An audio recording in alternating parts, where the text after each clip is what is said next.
Okay, so good afternoon, everyone. Now, in the last lecture, we were talking about the Afghan question.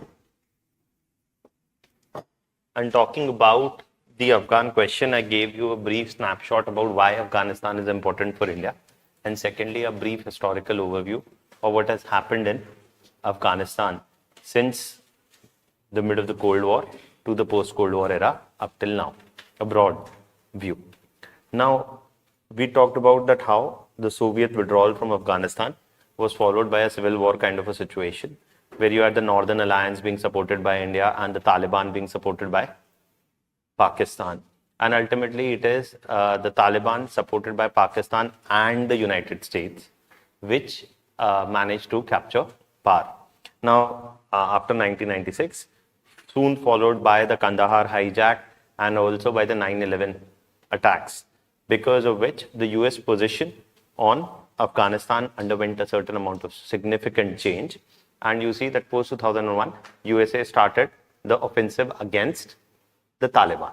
Now, following that, the Taliban government was removed from power in 2001, following which a civilian government or an Afghan civilian government, which was now backed by whom?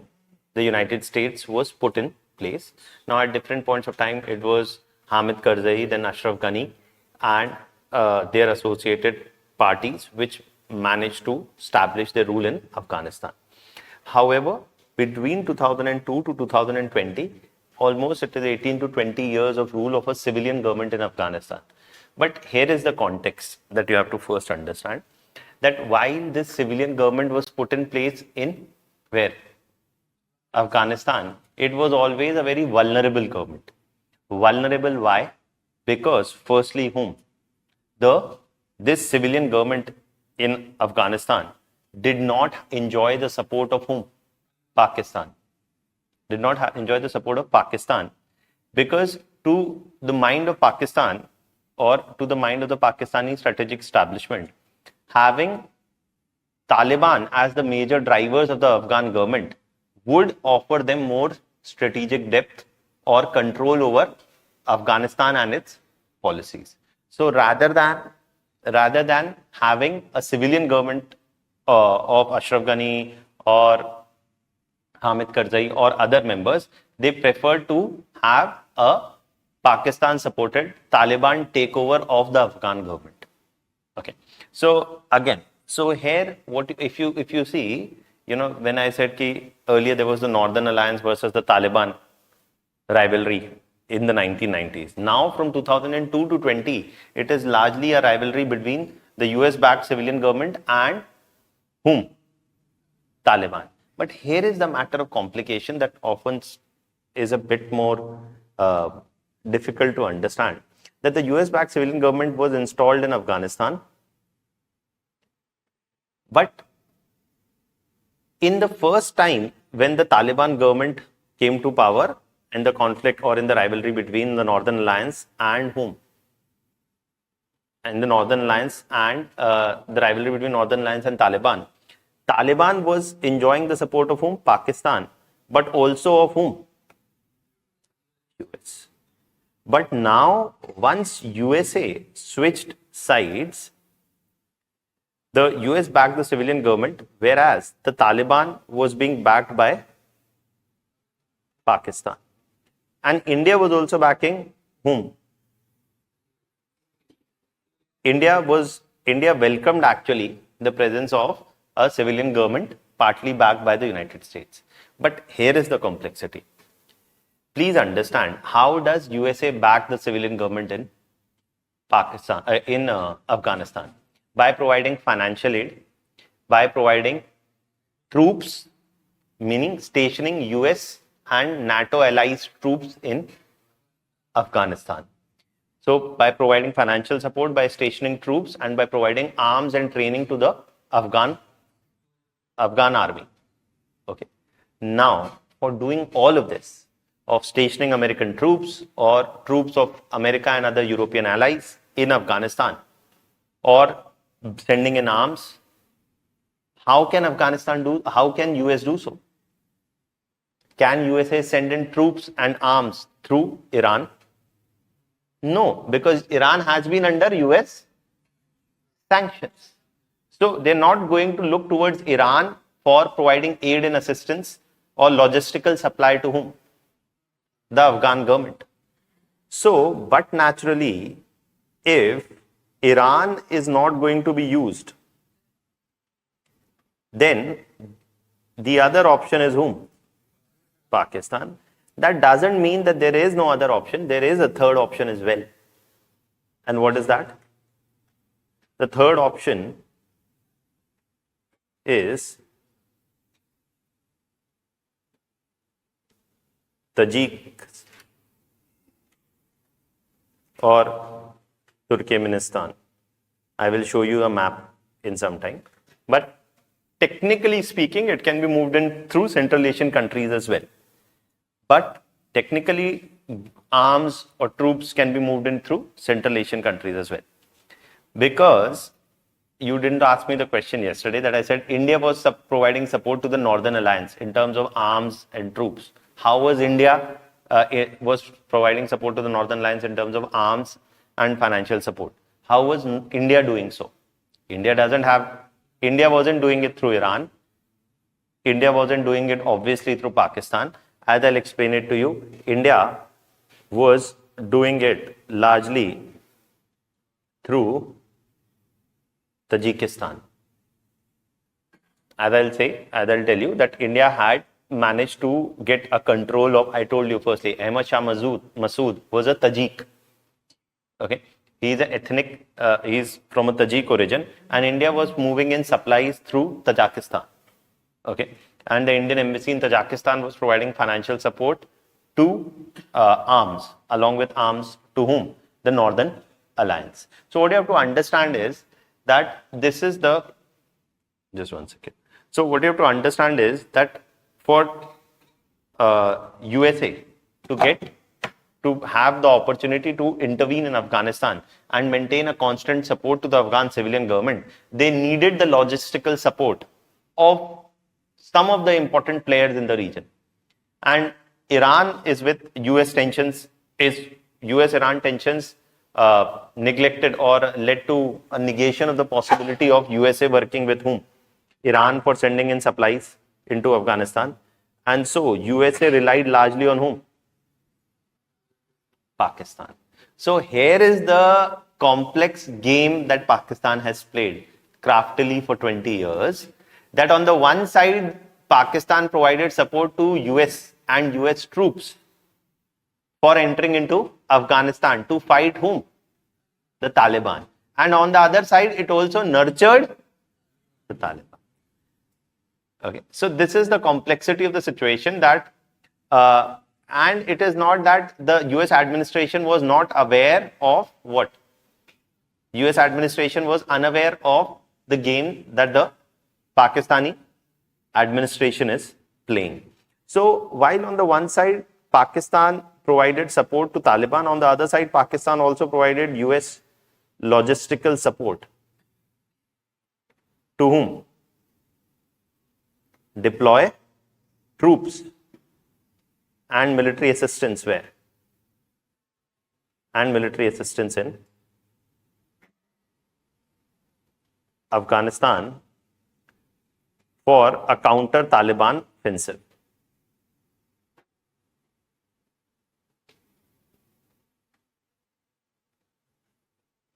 Actually, you may, for a counter-Taliban offensive. Now, this is something, if you understand, this is a very basic, जो मैं आपसे बात कर रहा हूँ, at a very basic level analysis. Now, so if USA was using Pakistan to send in troops as well as supplies into Afghanistan to fight the Taliban, within Taliban also there are two broad groups. मैं एकदम basic level की बात कर रहा हूँ. Within Taliban also there are two broad groups. One is that of which is called as the faction which was led by Mullah Omar, who has since died, and the other faction within the Taliban or group within the Taliban is what is called as the Haqqani group or the Haqqani network or the Haqqani group. Now, I'll tell you what the Pakistani side was doing was that over these 15 to 20 years, Pakistan was willing to provide support to whom? US for taking military actions against whom? The Umar group faction. Whereas Pakistan itself provided support to whom? To the Haqqani group. Okay. That's one level of complexity. देखिए ये तो इतना complex है कि if you start going into, there is way more depth. By the way, in return for extending support to whom? In return for extending support to USA, what was that Pakistan wanted as a return?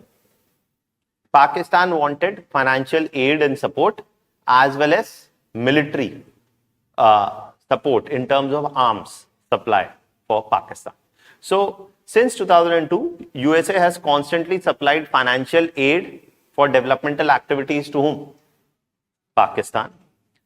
USA has also paid Pakistan for being granted transit rights into Afghanistan, and USA has also supplied weapons to Pakistan, apparently to strengthen anti-terrorist or operations. Okay, apparently to do what? Strengthen anti-terrorist operations. Now, the Pakistanis have used this opportunity of having US support, of financial support and even some amount of support for supply of arms, to use these arms to target India. तो उनको वो arms तो दे रहे हैं इसके लिए, but they are using it to target partly India. So, and at the same time, the Pakistanis are maintaining good relations with whom? China. So it's not that the Pakistani foreign policy or its establishment or its decision makers are fools. In fact, often what has been marveled at is that to a certain extent, Pakistan has outplayed what? Pakistan has outplayed itself or has outplayed in terms of the impact that it has managed to create has partly been disproportionately large as compared to the size of its economy today. Often we say in international relations, the size of the economy of a country partly determines or to a large extent determines the kind of influence it will have in the international sphere. But Pakistan, because of its geographical location, because of the fact that it has managed to use its geographical location to its advantage vis-a-vis Afghanistan, vis-a-vis US and vis-a-vis China, has managed to attract attention of all sides and played a disproportionately large role, despite the fact that its economy since the past 30 years has been more or less in shambles. Okay, since early 1990s. Up till 1990s, their economy was doing well, but since then, their economy has witnessed a negative downturn, and also in terms of the fact that they have constantly provided one form or other form of support to terror activities in the region. But as the thing is, many also argue that time has finally run out for Pakistan in this situation. That Pakistan, as you know, currently is facing deep financial difficulties and crisis, from inflation to price rise to food shortages to many other things. Secondly, the US assistance to Pakistan is now being increasingly withdrawn. Why? Because USA has withdrawn its troop presence. So USA is steadily withdrawing the support, financial support it has provided to Pakistan in the past. And in fact, now USA is tilting more towards whom? India. Why? The China angle. In fact, one of the primary reasons, so as some of you are asking, sir, what is the US objective of intervention in Afghanistan, or why US has withdrawn from Afghanistan? One of the things, some argue that Taliban won the war and USA lost the Afghan war. The counter to this argument is often that USA often doesn't lose wars, it loses interest in wars. So USA has lost interest in continuing the Afghan offensive because the US foreign policy establishment views that their primary concern is no longer terror activities supported by the Taliban, etc., but their primary concern in the larger global context is dealing with whom? Chinese assertion. And for this, they need to decrease their involvement in West Asia or particularly in Afghanistan and move more towards East Asia. Part of this process started in the Obama era in 2012 itself, when Obama gave the famous speech called as the Pivot to Asia. Obama gave a famous speech in 2012, and in this speech, he argued that US foreign policy needs to pivot to Asia. By that, he meant what? Asia Pacific region. And this pivot to Asia, I know a lot of you are like, yes, sir, ye sab kya bata rahe hai? I'm telling you the larger context, and I'll write that down. You can eventually write it down with me. That what is happening in Afghanistan is a part of larger US policy design, that US wants to shift its attention away from Afghanistan and focus on China. And to deal with China, they said we need to pivot our foreign policy in Asia. Now you may say Afghanistan is also in Asia. But here what they mean by Asia is the Asia Pacific region. And Obama is the one who said, by this pivot to Asia, they meant partly that we should stop our involvement or decrease our involvement in Afghanistan. They also wanted, under the same context, to decrease their involvement in where? Europe or European affairs, and focus on where? Asia and China. To that extent, the US naval fleet, USA's Navy is the world's most extensive Navy, or the world's most elaborate in terms of naval strength. So up till 2012, 40% of the US naval fleet was stationed in the Pacific or the adjoining regions of the Pacific. Whereas 60% of the US Navy was stationed where? Naval fleet was stationed where? Any ideas?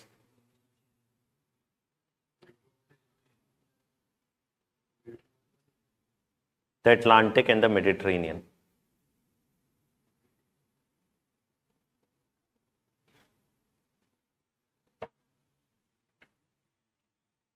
What Obama said, that we need to pivot to Asia, and he said that our first measure must be to at least equalize the stationing of US naval fleet. We should send more fleet into Asia. We should station more fleet into Asia, because that is where the real challenge is.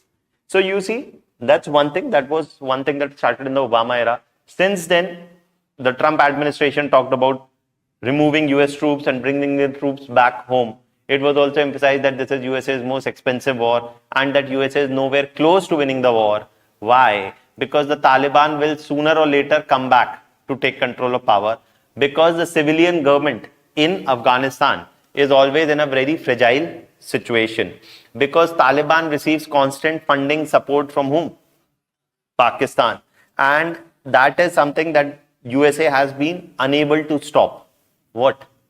The Pakistan support to Taliban. So sooner or later, once, if and when the US troops withdraw from the region, the inevitable thing would be that sooner or later the Taliban will capture power once the US troops withdraw from the region. And this has been amply clear for 10 years now, or was clear for 10 years now. So while most of Indians were taken by a certain element of surprise that, oh, the withdrawal of US troops is now followed by the Taliban so quickly taking over power. It was a widely expected phenomena in the foreign policy circles that it is only a matter of time. Once the US troops withdraw, the Taliban will take over power. And part of that is because the Taliban has had constant funding and support from whom? Pakistan. The other thing that Taliban has managed to do is also maintain a certain degree of independence, in the sense that in terms of funding also, part of their funding also comes from narcos, meaning the opium. That opium cultivation also within Afghanistan is largely in the Pashtun dominated areas. Okay. So they sell that opium also in the international market. That money is also used for funding their insurgency or terror activities, and that is there. Now, it is in this context between 2002 to 20, while India is engaging with whom? The civilian government in Afghanistan. India is engaging with the civilian government in Afghanistan. India is providing humanitarian aid. India provided scholarship to more than 15,000 Afghan citizens to study in India. More than 3,000 Afghan women, training the Afghan National Army soldiers also, provided military assistance in the form of some attack helicopters and ammunition also. India constructed their Afghan parliament, the Salma Dam and other projects, the Dilaram Zaranj highway, and more than more than $3 billion US in assistance India has provided. India was the first country with whom Afghanistan under Hamid Karzai in 2011 signed the strategic partnership agreement. Okay, they didn't sign it first with Pakistan, and they said that our real friend is whom? Afghanistan's argument of the civilian government was that our real friend is India, because the Indian government does not want to dictate Afghan politics. Whereas on the contrary, Pakistan wants to dictate Afghan politics. Okay, and to that extent, there has always been a positive perception, because India has given to Afghanistan what? Humanitarian aid, developmental aid, drinking water supply, irrigation with Salma Dam and also another Shahtoot Dam that India has planned recently. So India is seen as a positive developmental partner, whereas Pakistan is seen as supporting insurgency and terror activities in Afghanistan, because Taliban throughout 2002 to 2020, Taliban targeted the civilian government in Afghanistan. Taliban also targeted whom? The Indian embassy twice in this period, in Kabul as well as Herat. Okay, killing Indian in these two attacks. Indian members of the foreign policy establishment, the Indian embassies have been attacked, and many of those members killed as well, apart from engineers, etc. Also, I remember the 2010 attack killed some 10-12 members of the Indian embassy. So while India is seen as one having made a positive contribution to the development of Afghanistan, in Afghan civil society, Pakistan is seen as having had a detrimental effect on whom? Afghanistan. Add to that the fact, as I told you, that many of the political elites of Afghanistan have studied in India. Many of their family members continue to live in India. So overall, India has had a positive image in Afghanistan. That is there. Now, there have been setbacks to India's positive image in Afghanistan as well, for whatever has happened in India since 2014 to 20 period, if something has happened, is what some people say. But overall, it is a positive image vis-a-vis whom? Pakistan. But positive image is one thing, and the ability to influence the politics is another. So 2002 to 20, while India was engaging the civilian government in Afghanistan, it had no real contact with whom? The Taliban.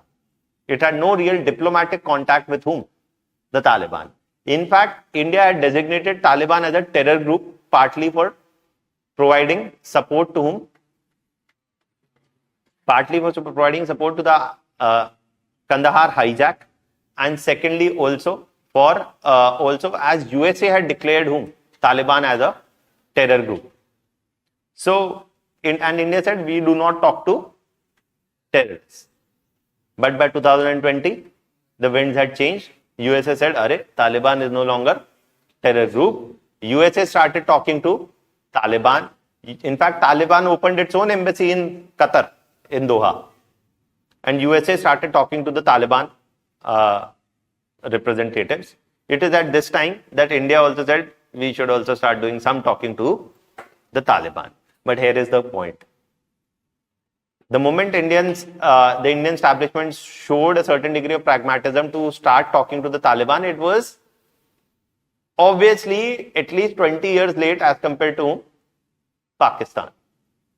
Secondly, questions were raised that why is India talking to Taliban, which has harbored the Jaish-e-Mohammed in the past, has supported the IC-814 hijack, etc., etc.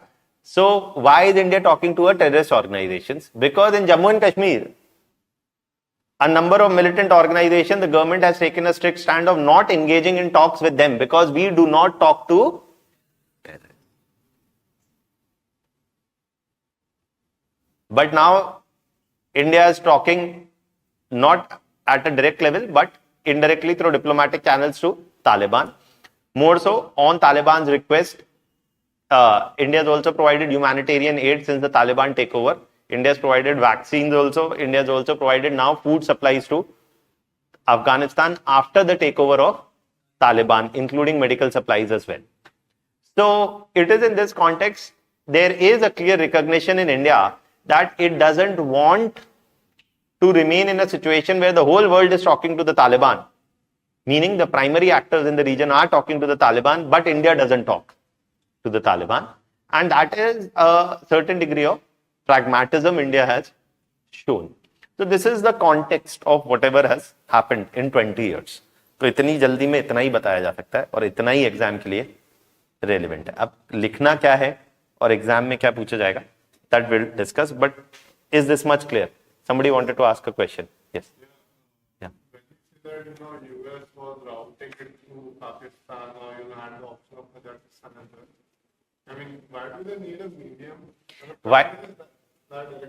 No, if they are going to fly into Afghanistan, if USA or any other country is going to directly fly into Afghanistan, they need access to somebody's airspace, right?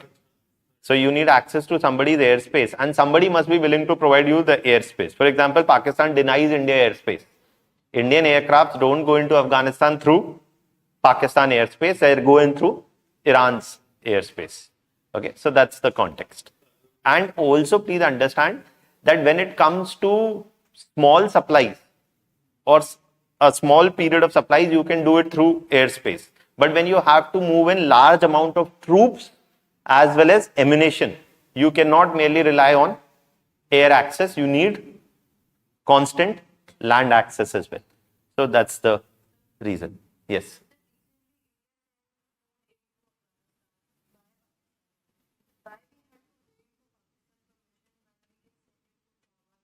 Yeah, so India recently sent the food supplies to Afghanistan through Pakistan. Why did we have to wait? We previously sent through Chabahar also, but there's a context to that also. If I was to explain, and I'll explain this anyways later, but you've asked, so I'll tell it to you now. See, the point is this. Afghanistan and Pakistan have something that's called Afghanistan-Pakistan Trade Transit Agreement. Okay. What she's asking is, why did we send recently through Pakistan and not through the Chabahar port? The Chabahar port, so we have already demonstrated its viability, at least as far as providing certain humanitarian aid is concerned. But Afghanistan and Pakistan have a trade and transit agreement. Under this trade and transit agreement, what is there? Afghanistan and Pakistan will do land-based trade. Now, previously the Karzai government and the Hamid Karzai government and the Ashraf Ghani government wanted that Pakistan must allow Afghanistan also to do trade with India. Okay, meaning allow Afghan trucks to go uninterrupted into India and Indian troops to go uninterrupted into Afghanistan. Okay, so they wanted that the Afghanistan-Pakistan trade transit agreement must allow India-Afghan trade also to happen. So what do you think would Pakistan say? इसलिए आई told you, कुछ हो जाए, चाहे हम भूखे मर जाएं, पर हम नहीं देंगे, ठीक है. So this is there. So Pakistan refuse to grant any access for such kind of trade. Now, as I'll show you the map later, Afghanistan said to Pakistan that if you do not give us access for land-based trade with India, then Afghanistan will not allow Pakistan to do any trade with whom? Land, through the land route with whom? Central Asia. Pakistan can always do land trade with Central Asia. They have land access. Okay, but not with Central Asia. So they said, if you don't give us access, we don't give you access. Now, recently what has changed is, who has come to power, and this whole story was there when the civilian government was ruling in Afghanistan. Now who's come to power? Taliban. So Taliban has good relations with whom? Pakistan. So they said कि भाई we need food aid. आपके बस की तो है नहीं, जो दे सकता है उससे लेने दो. So India could have pressed the other route, but India said, why not press the route that we want? But then Pakistan is also Pakistan. So in that, Pakistan said, look, we will allow this trade to happen, but we have condition. Indian trucks will not enter into Pakistan. That's clear. So at the Wagah, all the material will have to be transferred there, and then it has to go into Afghanistan. Okay. So whatever is the long story. So you understand that this trade and transit has more context to it, in the sense of who is driving it, under what conditions. There is, for example, if you load this, then as I'll discuss with you a map of Central Asia also today, there is what? The proposal of which pipeline? TAPI. The Turkmenistan, Afghanistan, Pakistan, India oil pipeline. Technically speaking, from Turkmenistan, such a oil pipeline can come into India. Turkmenistan has oil, it can sell it to India, it can meet the needs of Afghanistan and Pakistan also, and more importantly, both of these countries will get transit fee as an assured source of income. Transit fee for the oil which is being sold to India. Okay. India will also get a cheap supply, because it will be cheaper to get pipeline based supply. It is uninterrupted, it is regular, and it is cheaper to transport. However, why can't such a project work? Because of both, if there is instability in Pakistan and Afghanistan. Okay. So the tragedy is only this, that Pakistan cannot be a part of this project without whom? India. Who's the biggest buyer of this oil? Without India being a major buyer of this oil, if TAPI was to become TAP, it won't work. Because the volumes which are being transported will only make financial sense when there is a big buyer. The same logic was through what was called as IPI, the Iran-Pakistan India pipeline. This was proposed in 2002 during the Vajpayee administration, and then eventually later when Manishankar Aiyar and the Congress came to power in 2004. But the IPI project could also never kick off. Why? Because of Pakistan? Nope. Because of US. US said, Iran se tel nahi lena hai. So USA said, IPI won't work. We will make TAPI. Please understand. In IPI, there's only one hostile party. Pakistan. In TAPI, there is Afghanistan also. To any sane mind, if IPI will not work, then TAPI cannot work. Then Iran said to India, छोड़ो यार पाकिस्तान को, because Pakistan again started saying that the cost is high, negotiation, we need more transit fee. Iran said to India, undersea pipeline बना देते हैं, Iran to India, खत्म करो पाकिस्तान को बीच में से.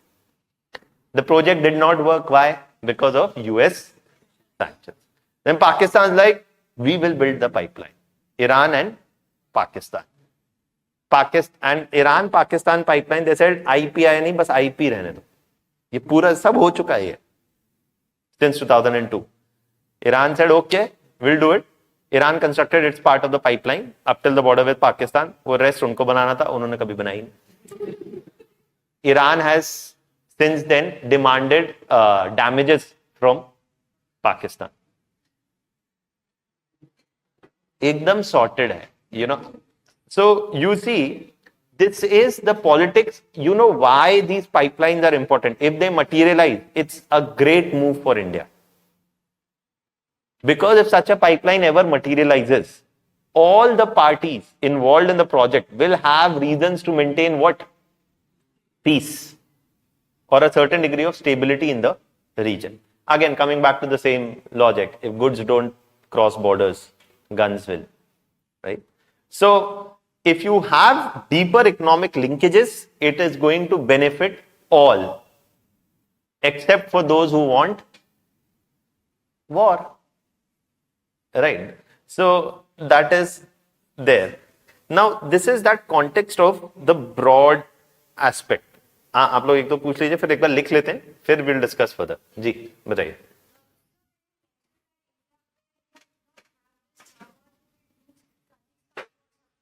Yes. I will explain. Given that Tajikistan is a landlocked supply, how was India able to access Tajikistan? Is through the airspace of Iran and taking supplies all the way to Tajikistan. And in Tajikistan, India wanted the control of an airbase called the Farkhor airbase. I'll explain it to you. There's a Central Asia map. I'll show it to you and then we'll discuss. Yeah.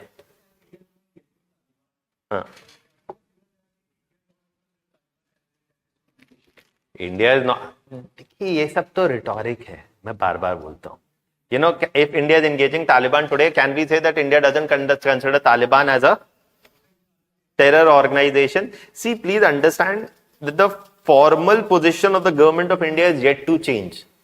India is yet to issue a formal statement that saying that India recognizes the Taliban government. India has not issued a formal statement as of yet. No major Western powers also have issued a formal statement as of yet. Nor have they given the Taliban the control of the Afghan seat in the United Nations. However, as we often say, once facts start changing on the ground, sooner or later, they will start changing in the legal community or the international forums as well. So it's only a matter of time.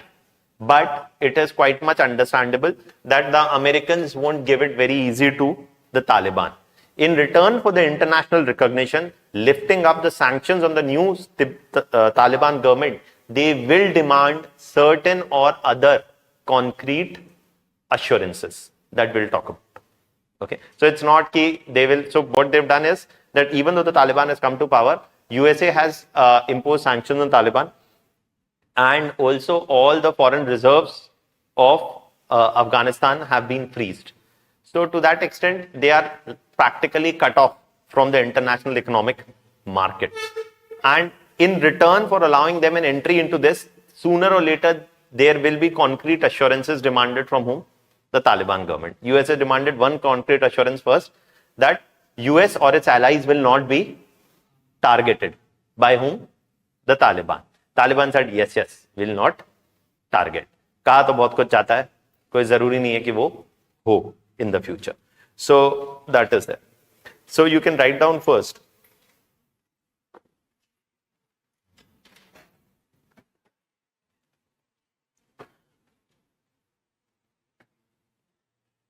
So America withdrew its troops, right? So this one's, yeah. So when if you go ahead and see this as to,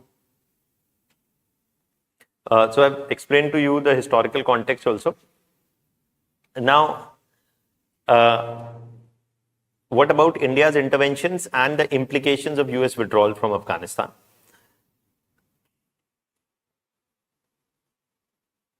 firstly, and if you look at this, and here I should also briefly tell you, and I broadly explain, but factors which were responsible for US withdrawal from Afghanistan. Okay, so you can briefly write about the factors which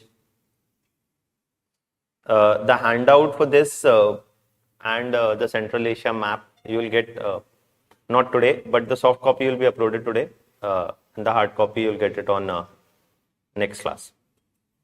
Factors which explain the US withdrawal.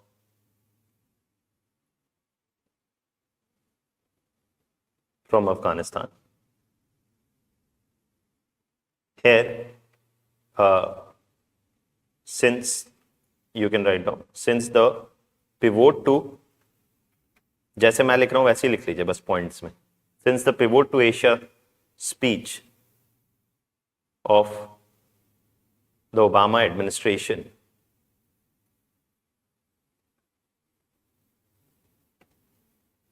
of 2012, यहां पे एक चीज मैं आपको और बता दूं जो बार बार बोला जाता है कि इसी कॉन्टेक्स्ट पे, that when you look at Afghanistan, when you look at India, sorry, when you look at Afghanistan, when you look at Iran, India and USA are not essentially always on the same page when it comes to India's West Asian neighbors, whereas they have a certain degree of convergence when it comes to China and the East. And this is a one could say a major challenge for strategic convergence between whom? India and US. What you're seeing on Russia is also there, but West or East mein hai. And I'm telling you, when the idea of Quad came in 2017 again, and after that also, all students used to keep asking us, sir, sir, why doesn't India join Quad? Why doesn't India enter into a military alliance with US? And there is, it is at this time that one of the quotes of Henry Kissinger was often, we used to quote and say that it is dangerous to be US enemy. It is fatal to be US ally. In the sense that just because you enter into an alliance with the United States, please don't take it for the granted that it will serve your interests or purpose in the long term. If India isn't going to enter into a long-term alliance with the United States, then practically India is going to say Tata to Iran. And India has constantly sought to say that we don't want to break off or cut off relations with whom? Iran. Or India doesn't essentially need to always toe the line of the United States when it comes to Iran or to Afghanistan. And clearly, as you see in case of Russia today, right? That we are saying that we will buy oil from Russia. And India is very aptly pointing out that we will buy oil from Russia. Why? Because European countries also buying oil from Russia, right? So we'll buy oil from Russia. So this is also what is the term, जो हम बोलते थे, because we say that India shouldn't, it has always been argued that India shouldn't enter into an alliance and must preserve its strategic autonomy. ये शब्द बार बार use होता है, भर भर के यूज होता है, हमेशा यूज होगा. That one of the clear objectives of Indian foreign policy is that it has often refrained from entering into any military alliance with any third country because it wants to preserve its own autonomy and make case-by-case decision of the position it wants to take in terms of engaging with third countries. So it is in this context that India has not really entered into any major alliance, and the utility of that can be partly seen today. Okay, that during the period of Cold War, we, driven by this idea of partly maintaining autonomy, we said we will be friends with both US and Soviet Union and we will not join either of the groups or blocks, or we will be what? Non-aligned. Then Cold War ended and people said that non-alignment का अब क्या utility है? What is the utility of non-alignment in a unipolar world? And which is partly a correct criticism also of the idea of non-alliance, that its utility has largely declined in the post-Cold War era. However, observers also pointed out that while the utility of the idea of non-alignment may have declined in the post-Cold War era, the core reason or the core driver of the idea of non-alignment was strategic autonomy. And that continues to drive Indian foreign policy even today. And that is why, even though we have increased our or deepened our relations with the United States, we have not entered into any sort of a alliance, nor are we likely to do so in the future.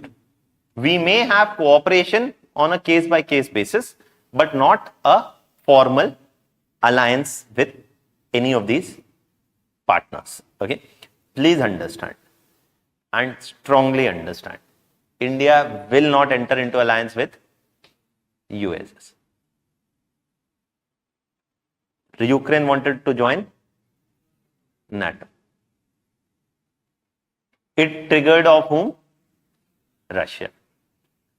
The Chinese foreign minister, I think, recently said again that India must not join Quad is Asian, NATO. India is criticized, saying that Quad is not Asian, NATO. India is not a part of a military alliance. India doesn't want to become what? Involved in a larger rivalry between whom?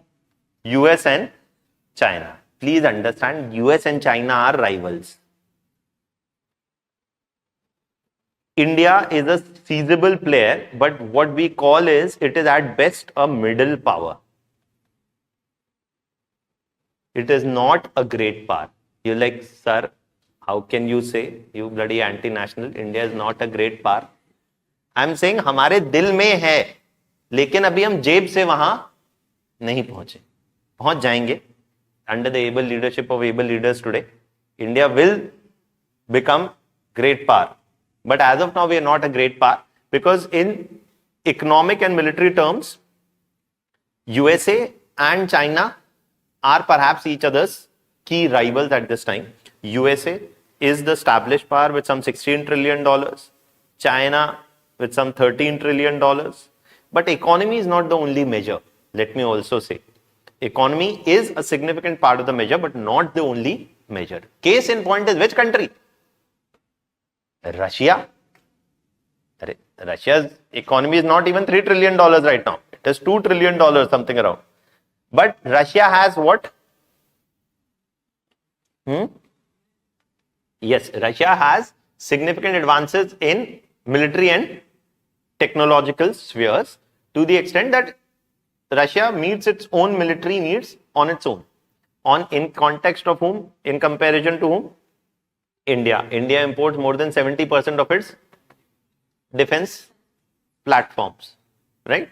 So please understand, even though we want India to be a great power, it is nowhere close to being a great power. But India is no pushover either. India is no pushover either, meaning India is not a Bhutan or a Nepal or a Sri Lanka that China can practically alone dictate terms to.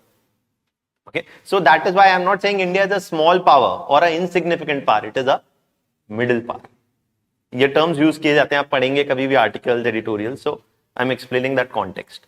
So one of the concerns of the Indian establishment is this, that look, if USA and China end up going to war, India doesn't want to be a party to it. Okay. If USA enters into an alliance with, if India enters into an alliance with the United States, then definitely India will get embroiled, because we anyways have our own tensions with China. And China may see this as US attempts of containing China of India entering into any such alliance. So this is the complexity. We do want close cooperation with US, but we don't want it to be so close that it triggers China. We want to be ready for a possible Chinese aggression, but we don't want to tilt so much towards US that it provokes a Chinese aggression. Many argue that both Doklam and Galwan is an indirect message that China is sending to India. Stay away from US. On the contrary, it is the same events of Galwan and whom? Galwan and Doklam, which has pushed India more towards US. So this is the trap. You see, this is the complexity. Okay. So that is there. On top of that, neither the Chinese watch Indian movies, neither the Indian watch Chinese movies, neither do we understand their language, nor do they understand our language. There is no cultural people to people contact. है वो Buddhism वाला बस उतना ही है, ज़्यादा कुछ नहीं है. Only thing that we know about the Chinese is they make cheap phones, right? And we buy them, right? That's it. And so there is no other glue which binds today whom? The India-China relationship. Yes, economic है, trade वाला, but ठीक है, चलता. China can take that kind of hit. The $13 trillion economy. Yes. India wants to make a decision on a case-by-case basis. So, like in trying to pursue that, automatically doesn't it lack a stable foreign policy then? I mean, No. Let me say that, India kabhi idhar jata hai, kabhi idhar jata hai, yeah.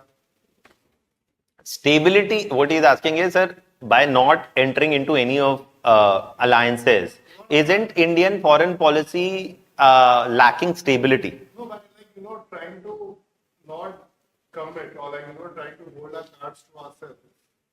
Aren't we, lacking a clear vision? No. In fact, what he is asking is, so basically the fact that we never very clearly articulate whose side we are on. यही सवाल है ना आपका कि whose side we are on, without clearly articulating that, don't we send a mixed signal or a very confused signal where it is often seen that India doesn't take sides. The argument of this, firstly, the counter arguments to this is, firstly, predictability is not essentially a virtue in foreign policy. कई लोगों का ऐसा मानना. Secondly, more importantly, they argue that India has taken a constant side, and the constant side is to preserve its own interest. If its interest is being served by working with the United States, we will work with you. If it is being served by working with Russia, we will work with Russia. It doesn't matter what the US thinks. USA cannot dictate to India how to engage Russia. So that's what I'm saying. देखिए यहाँ पे हमेशा there will be an element of debate as to which is a better way. But having said that, yes, the good thing about India is it has managed to preserve its degree of autonomy, at least on the Russia question. I don't think so it has happened on the Iran question, but definitely on the Russia question, we have shown again after the S-400 purchase, because India wanted to purchase S-400 from Russia. Russia was under sanctions. USA said, we will impose sanctions on India. India said, laga lo tum sanction. We will purchase it. And Americans did not impose any sanctions because they know that the larger Indian relationship is important. The same which has happened on oil. The Australian ambassador, I think 2-3 दिन पहले has said that they understand what India is doing, and Quad has agreed to this, that India must do what it needs to do with Russia. This is weight. This is weight in foreign policy कि you are not being dictated terms. Okay. If you look at Germany, Germany continues to buy oil from Russia even while it is imposing sanctions on Russia. Right. So you see, this is there. चलिए. Since the pivot of Asia speech of Obama administration of 2012. See, it's not that when I'm talking about all these concepts of strategic autonomy, etc., we are drifting away from the topic, but this will help you place everything in a larger context. Since the pivot of Asia speech of Obama administration of 2012, USA has viewed China as its key challenge, strategic challenge.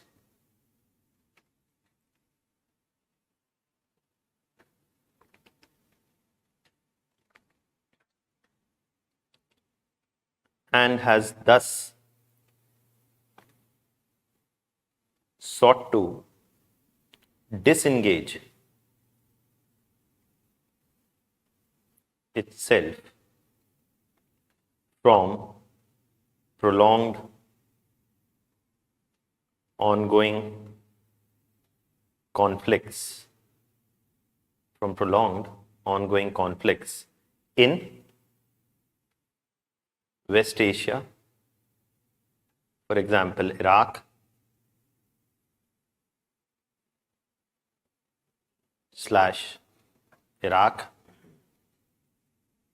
Afghanistan,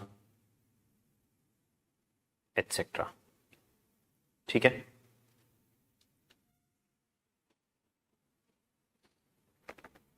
From Iraq, Afghanistan, etc. उसके बाद Syria भी हो गया, वो वहां भी कूद गए, but ठीक है. I'm telling you, many Indians feel that, why don't we put troops anywhere? Even on Afghanistan question, the Americans asked India to deploy troops in Afghanistan. The Trump administration said, hey, what are you Indians doing? You are building library in Afghanistan. Deploy troops. India said, no, thank you. Okay. Not any peaceful or peaceful. India knows sending troops into Afghanistan is a disaster. Because a military solution to Afghanistan cannot be found. With so many different parties in the region working at loggerheads or at cross purposes with each other. India said, no, thank you. We will not send in troops into Afghanistan. This was said by the Manmohan regime also, and then independent India's Modi regime as well.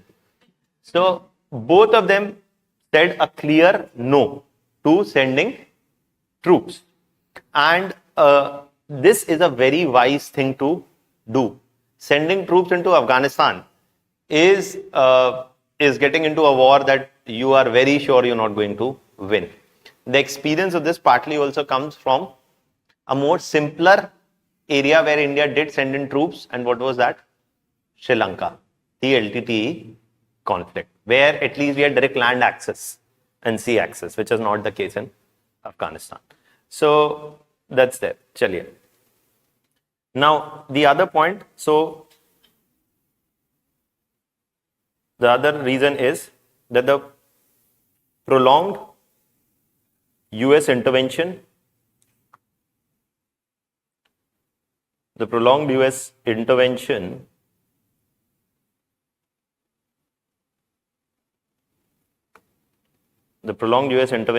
in Afghanistan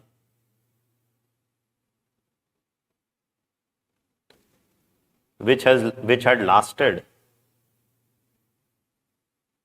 the prolonged US intervention in Afghanistan, which had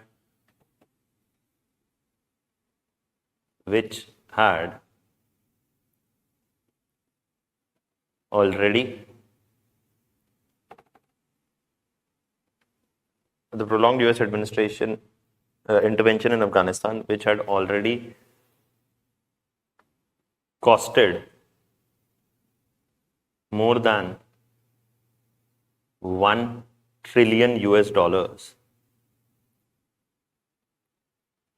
and eventually turned out to be a costly exercise, was nowhere close to yield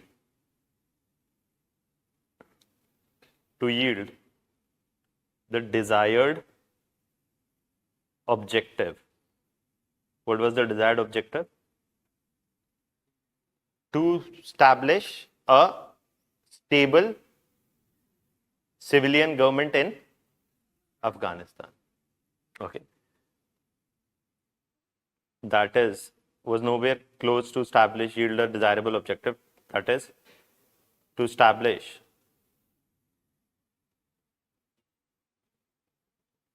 a stable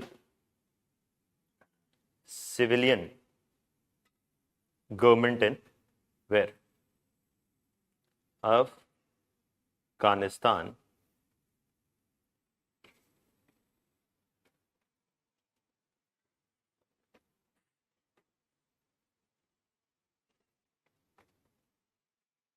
further, the constant attacks by Taliban on the Afghan army and civilians across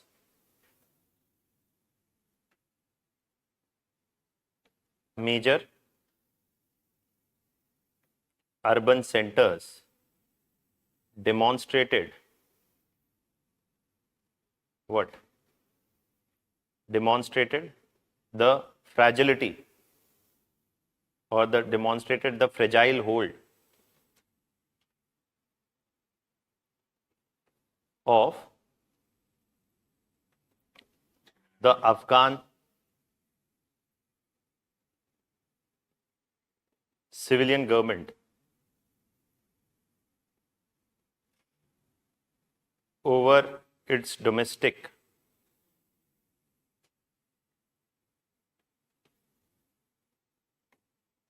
affairs. You've seen the famous portrait of the Afghan girl.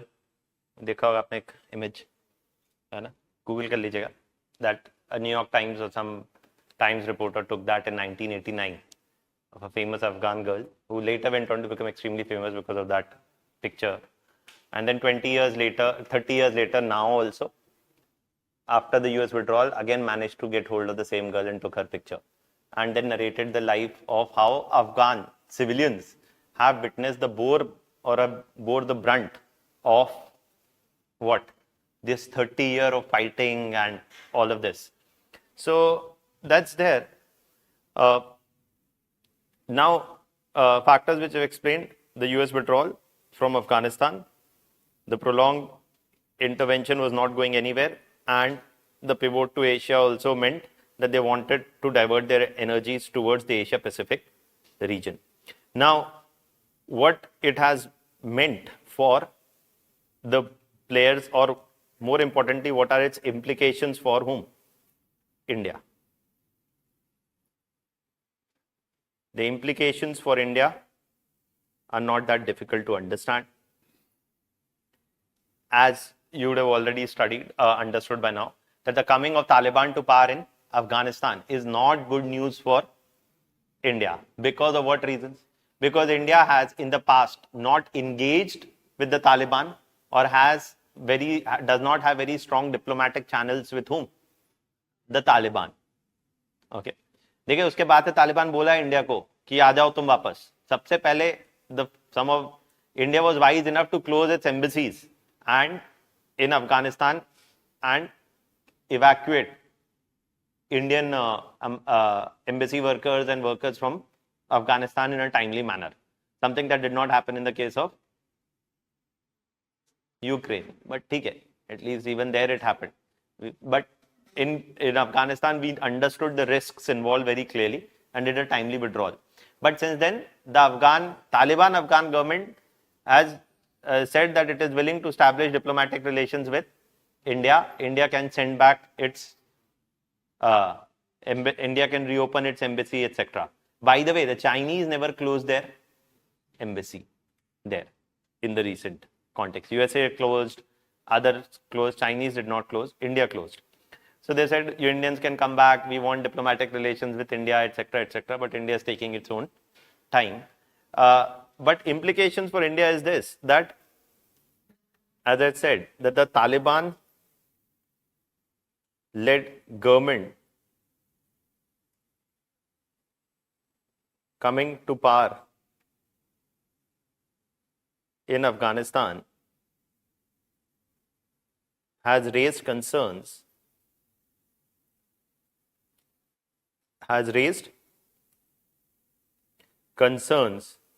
in New Delhi that in New Delhi about a possible, about what? A possible resurgence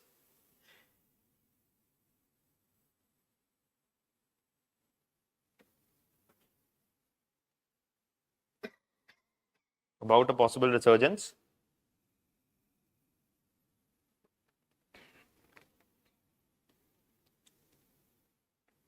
has raised concerns in New Delhi about a possible resurgence of or a possible uptick of terror activities or in a resurgence of terror activities in Jammu and Kashmir / elsewhere as Afghanistan may serve as a safe haven,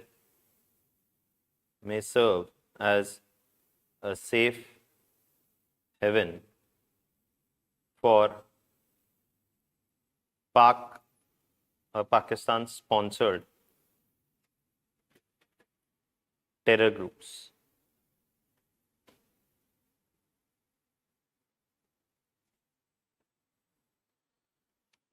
For Pakistan sponsored terror groups. That's one implication for India. The second implication is this, that what is the implication for India? The second implication is this, that if USA is not going to play an active role in Afghanistan anymore, who is? China, Russia, Iran. Regional players who surround Afghanistan are going to have a major role in the future. Where? In Afghanistan. And who are these players? Russia. Previously, Soviet Union has played a role. So Russia is going to have a major role, because north of whom? North of Afghanistan are Tajikistan and Turkmenistan and other countries, Uzbekistan, etc., which are predominantly what? Muslim majority countries. But in these Muslim majority countries, in most of these Muslim majority Central Asian countries, there is what? A limited role of religion in politics. Okay? In the sense, there's a limited role of religion in politics also, and more importantly, the rulers in these countries are long time authoritarian rulers who have ruled for 10 years, 15 years, 20 years. Even if elections are happening, they are of a limited nature.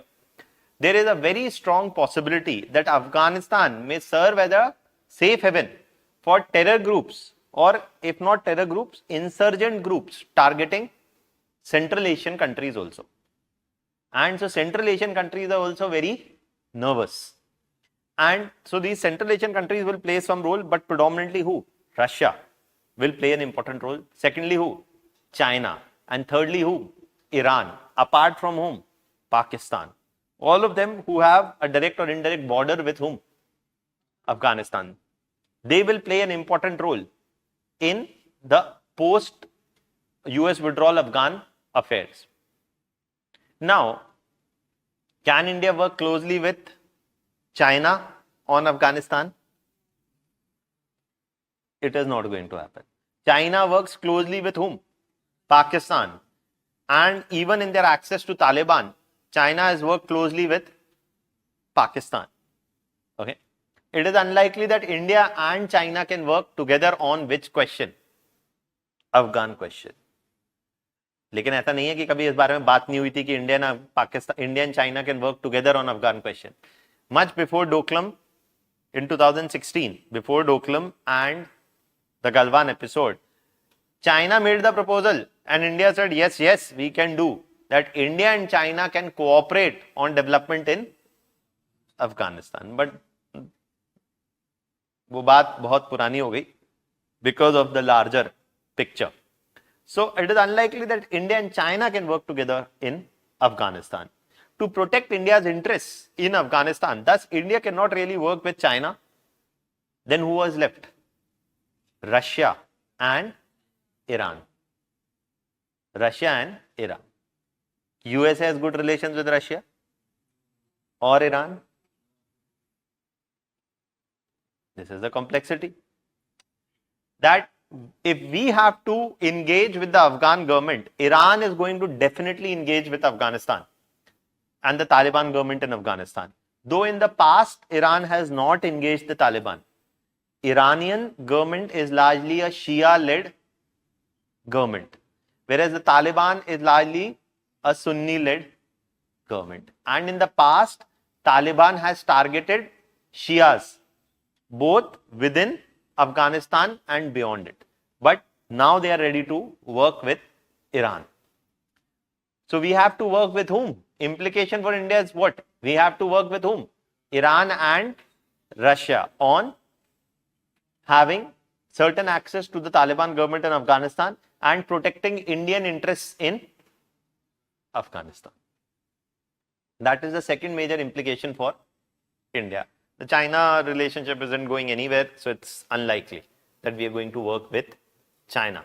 And the SCO, or the Shanghai Cooperation Organization, is one forum on where we can work with Russia, and deep or good relations with Iran can help India's position in Afghanistan. Okay, so that's there. I hope you're not getting bored. Even if you're getting bored, it's okay. So you can write the second point, the implication for India.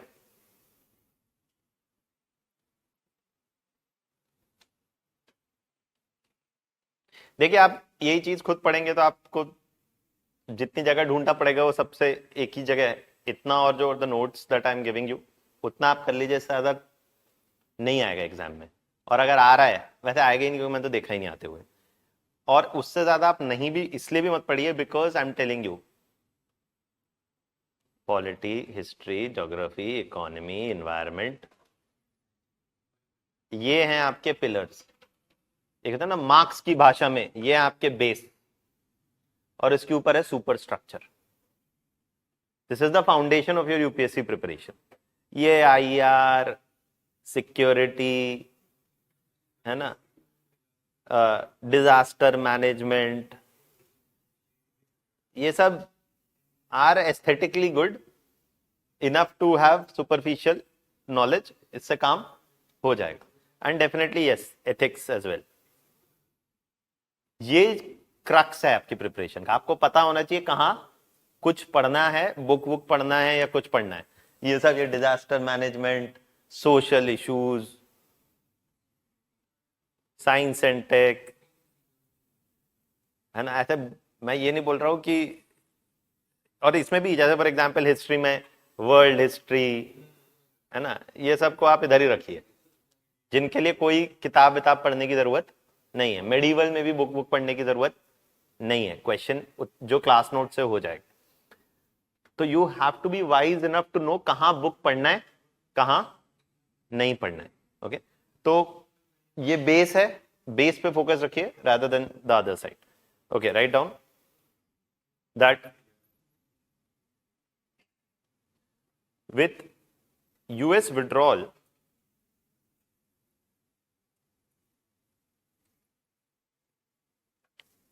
from Afghanistan, the role of regional players, namely Russia, Iran, and China,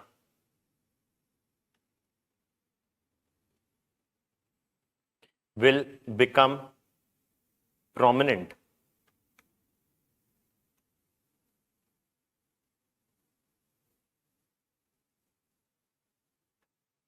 in engaging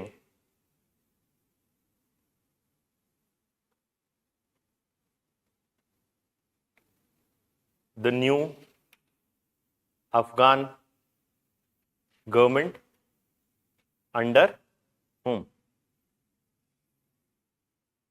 Taliban.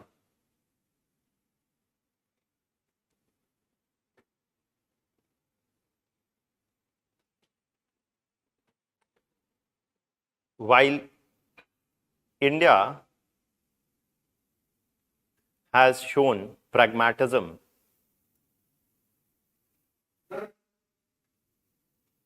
in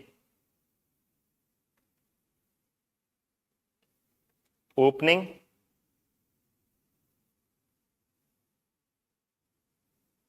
back channel talks with Taliban post US withdrawal,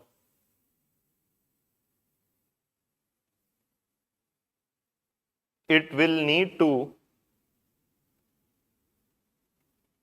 cooperate, or it will need to not cooperate, it will need to work closely with major regional players such as Russia and Iran to engage with whom? Taliban, and secure its core interests in the region.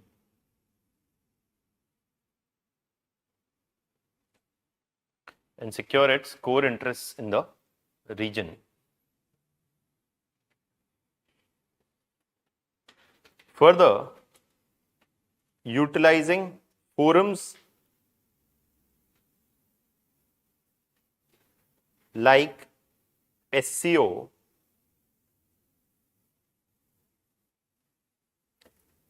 India can work closely with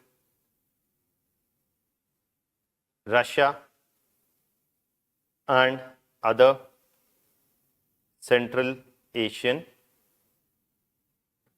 countries on the Afghan question.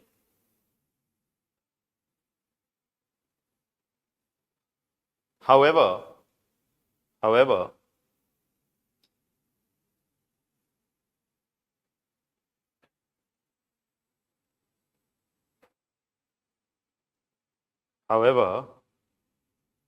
what? However, the possibility of India-China cooperation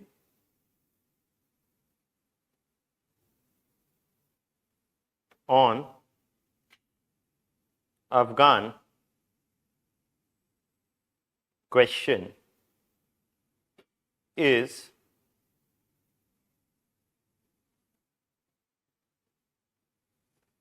remote or unlikely given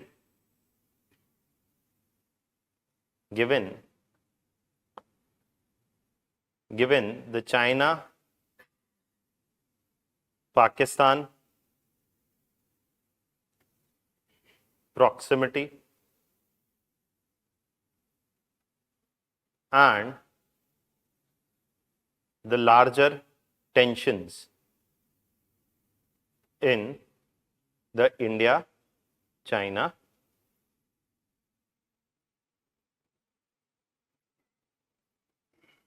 relationship. देखिए एकदम चीज समझ लीजिए, if India can solve it's China problem, बस फिर तो आप देखिए पाकिस्तान को एकदम खा जाएंगे. The only two things preventing Pakistan are, or which are Pakistan's ultimate guarantee, are first its nuclear arsenal, and the second, as of now, is its relationship with China. Mind you, in the past, their relations with China have not served to deter India. Namely, in the 1971 war. देखिए जब 1971 की war हुई थी, China said we support Pakistan. Okay. But when it came to the actual battlefield, India's intervention was so quick and decisive that China refrained from a major intervention. But now things have changed. What has changed? China is now heavily invested in Pakistan, which was not the case in 71. China is involved in a CPEC project costing more than 50 billion US dollars. So China has a bigger stake in Pakistan than ever before. So that is why in the future, if India does some major actions against Pakistan, China will not sit on the fence. And secondly, Pakistan has nuclear weapons. Ukraine doesn't have nuclear weapons. The world has sent a clear message that it's okay for countries to acquire nuclear weapons because that is their possible guarantee. And Putin's like, phek dunga nuclear weapon. Putin saying, be ready, be ready. देखिए आप में से जिसका stock market में पैसा लगा है अभी निकाल लो, मौका है. सर पैसा होना तो चाहिए लगाने के लिए, राइट? सो खैर चलिए. सो this is about the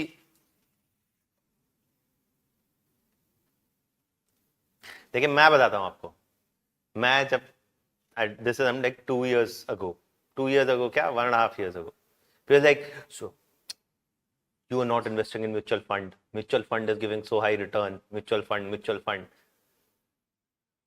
I know people who operate mutual funds, so I know how they broadly work. Is that most Indians understand nothing about the stock market, and so they give their hard-earned money to some anonymous organization which says we will manage your money, but it is subject to market risks. So you say you don't understand, so you give it to somebody who you assume understands. It's a big assumption to give your hard-earned money, if you have earned it hard, to someone assuming that they understand better. What drives the stock market is only one thing in today's generation.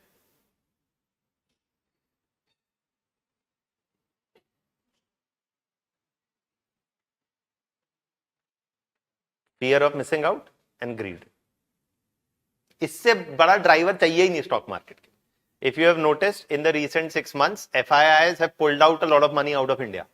But the stock market is still going up. The foreign investors have taken their money out. But Indian stock market चल रहा ऊपर. कैसे? Who's driving it now? The foreign players have pulled out their money. They have made huge profits. Now who's driving? Retail investors. इन्हीं का कटेगा. Paytm,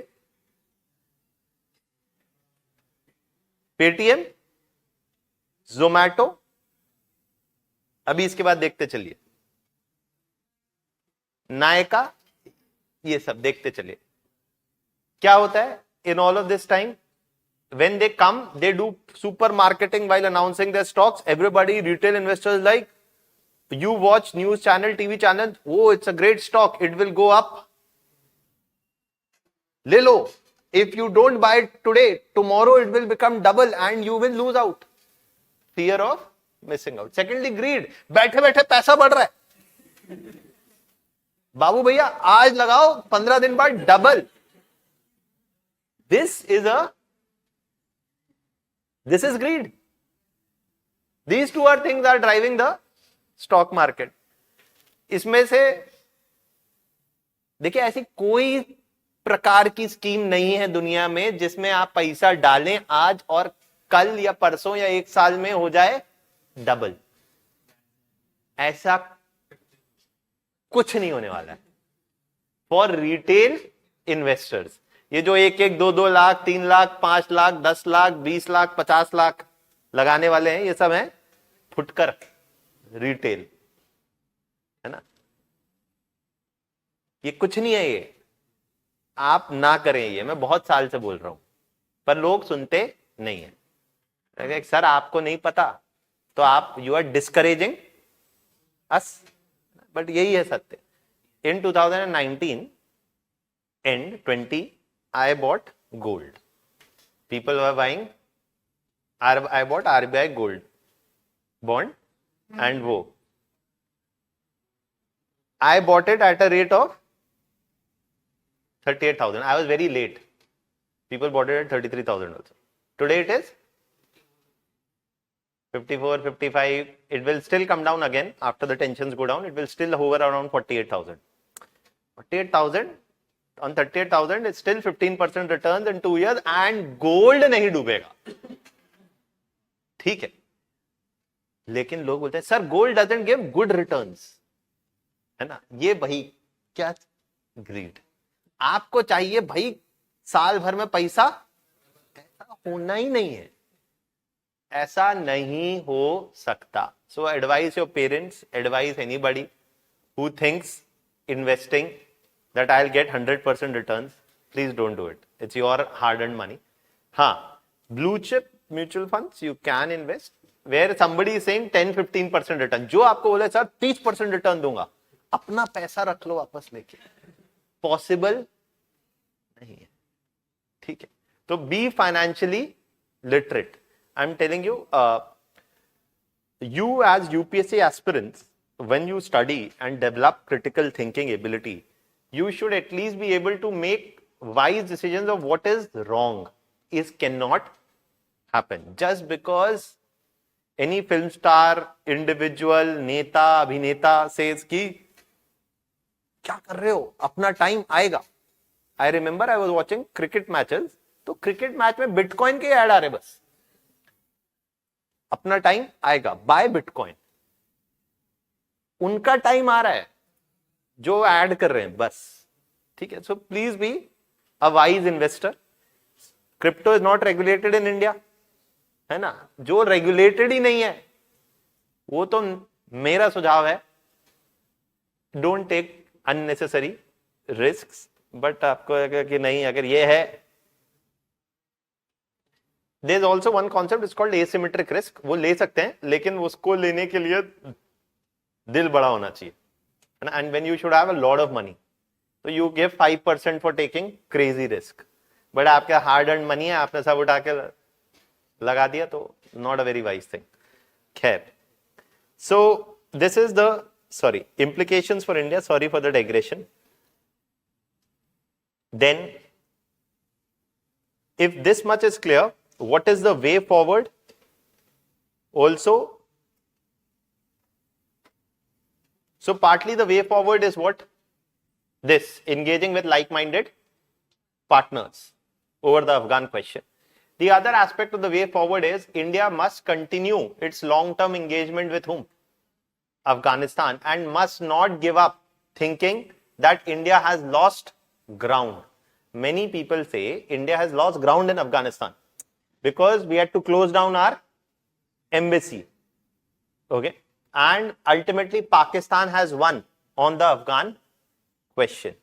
The counter to this is that India must take a long-term view and must look to explore all options to continue remain engaged in Afghanistan.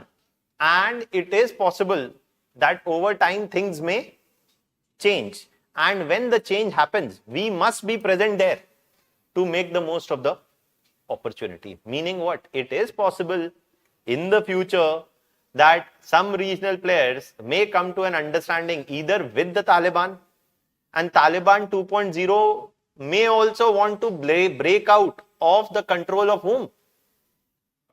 ये लोग assume कर नहीं, समझ नहीं पाए हैं आप, especially at a simpler level, that many people assume that Taliban is a client of Pakistan, which it is as of now. But it is quite much possible that once the Taliban state strengthen its grip over Afghanistan, it may not always toe the line of whom? Pakistan. Though it's a distant possibility, but it is a possibility. And if that time comes, then India must be there to make the most of the opportunity. So India must continue to remain engaged, must continue to do humanitarian efforts. That is why you have seen the medical assistance and all has continued into Afghanistan, and India has invested a lot already there. And also when it comes to Iran, India must have a deeper relationship. तो यही है largely way forward में these things are already there and I've given this in the handout also. आप उसमें पढ़ लीजिएगा. That's about the Afghan question. Now let's move to the next topic that I want to talk about, and that is India, Central Asia. And वो एक I'll show you the Central Asian maps थोड़े से, वो important भी है. And I just want to do this map based coverage first, then we'll do other things. This you'll get. जो अभी मैंने कुछ बातें बताई हैं उसका आंसर भी यहाँ आपको मिल जाएगा. देखिए आपको सेंट्रल एशिया का मैप पता होना चाहिए. If you look at this map, right? What is this country? Yes, Mongolia. Between China and Russia.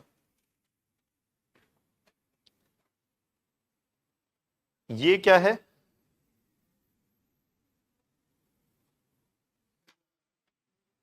This is the Xinjiang region of China.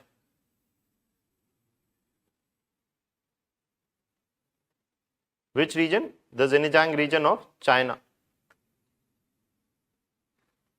इसलिए आपको पता होना चाहिए because obviously the Uyghur minorities are there, but more importantly Xinjiang is also rich in rare earth minerals. Xinjiang is the northwestern part of China. Its capital is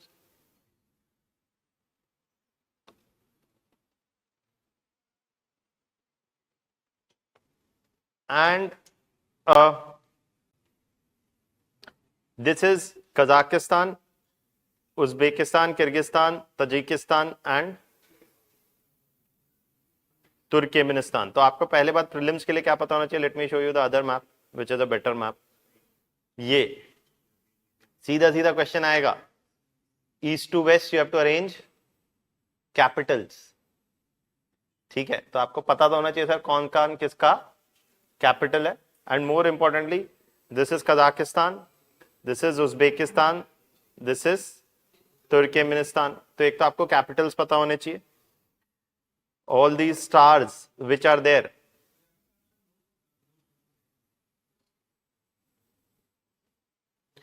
पहले तो आपको क्या, हाँ, तो before we even go to any of this, एक और Capitals तो चलिए एक स्मॉल पार्ट है जो एक सब्सटैंटिव क्वेश्चन है. सीधा क्वेश्चन आएगा ही आएगा प्रीलिम्स में. Which of the countries does not share a border with Afghanistan? Which of the Central Asian countries shares border with Afghanistan? तो आपको अगर जो Central Asian countries हैं, that is Turkmenistan. I told you obviously they have to share a border because Tapi is there. Proposal was there. The Turkmenistan, Afghanistan, Pakistan, India proposal. The other is Tajikistan. ये भी बड़ी obvious सी चीज है. क्यों? I told you the Tajiks have supported the northern alliance in the past and Ahmad Shah Massoud himself was of Tajik origin. Does Afghanistan share a border with China? Yes, it shares a border with ये रहा China.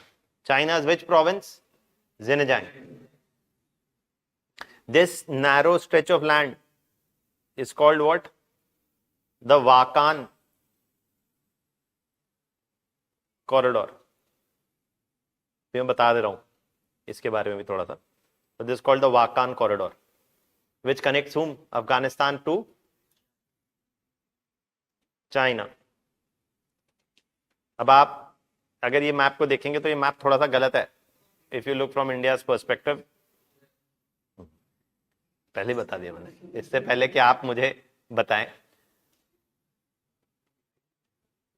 But हम क्या करें, हमें भी वो map use करना पड़ता है जिससे हमारा एग्जाम सॉल्व हो. इसलिए मैं सही कर दिया इसको. ये हमारा है. Technically speaking, as to India claim territory, it is as of this is the Gilgit Baltistan region. Currently this is under the control of Pakistan, but अपना टाइम आएगा. So This is the Gilgit-Baltistan region, which is currently under Pakistan. So, currently, does India have a border with Afghanistan? No, currently. India doesn't. अब currently बोल रहा हूं मैं, technically भी नहीं बोल रहा, मैं तो बोल रहा हूं currently. Currently, India doesn't have a border with Afghanistan. ठीक है. Now, it is here, as you know, is what? CPEC, right? So, that's there. Now, the second thing to know is, this is which sea, as is written? Caspian sea. इस पे भी आएंगे थोड़ा सा detail में. ये क्या है? अरल सी. ठीक है, जिसको नहीं पता वो भी पता होना चाहिए. ठीक है, यहां पे एक वैली है. There is a famous valley in this region from where who came? Babur. कोई नहीं पूछेगा ऐसे कि बाबर कहां से आया था, बट वो तो ऐसे ही बता रहा हूं आपको. But there is a famous valley in this reason.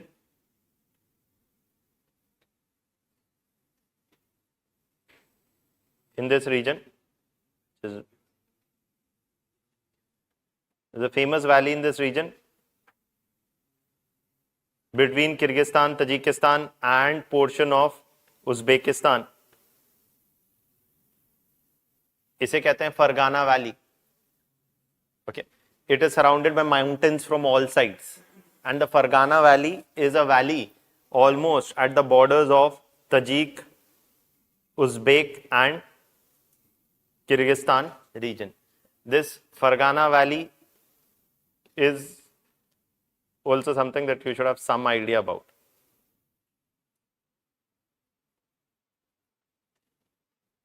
Next, so Afghanistan doesn't share a land border with which Central Asian countries? Two, Kazakhstan and Kyrgyzstan. They don't share a land border with Afghanistan. Okay. So now you can clearly understand why the Central Asian countries are nervous also about the Taliban takeover, because Taliban can become a safe house for what? Taliban can become a safe house for insurgent groups acting in Central Asia. Caspian Sea, इधर ये क्या है? Russia. So question आता है, does Russia have access to the Caspian Sea? Yes. So Russia, which country has access to both the Black Sea and the Caspian Sea? Russia. Which country has access to both the Black Sea and the Mediterranean Sea? Turkey. है ना? ऐसे broadly आपको याद रखना है. Aral Sea is between which countries? Kazakhstan and Uzbekistan. ठीक है. तो ये तो एक जो एक मैप से आप समझ सकते हैं, ये ब्रॉडली मैंने बता दिया. Which of the Central Asian countries is not a member of the SCO? Yes.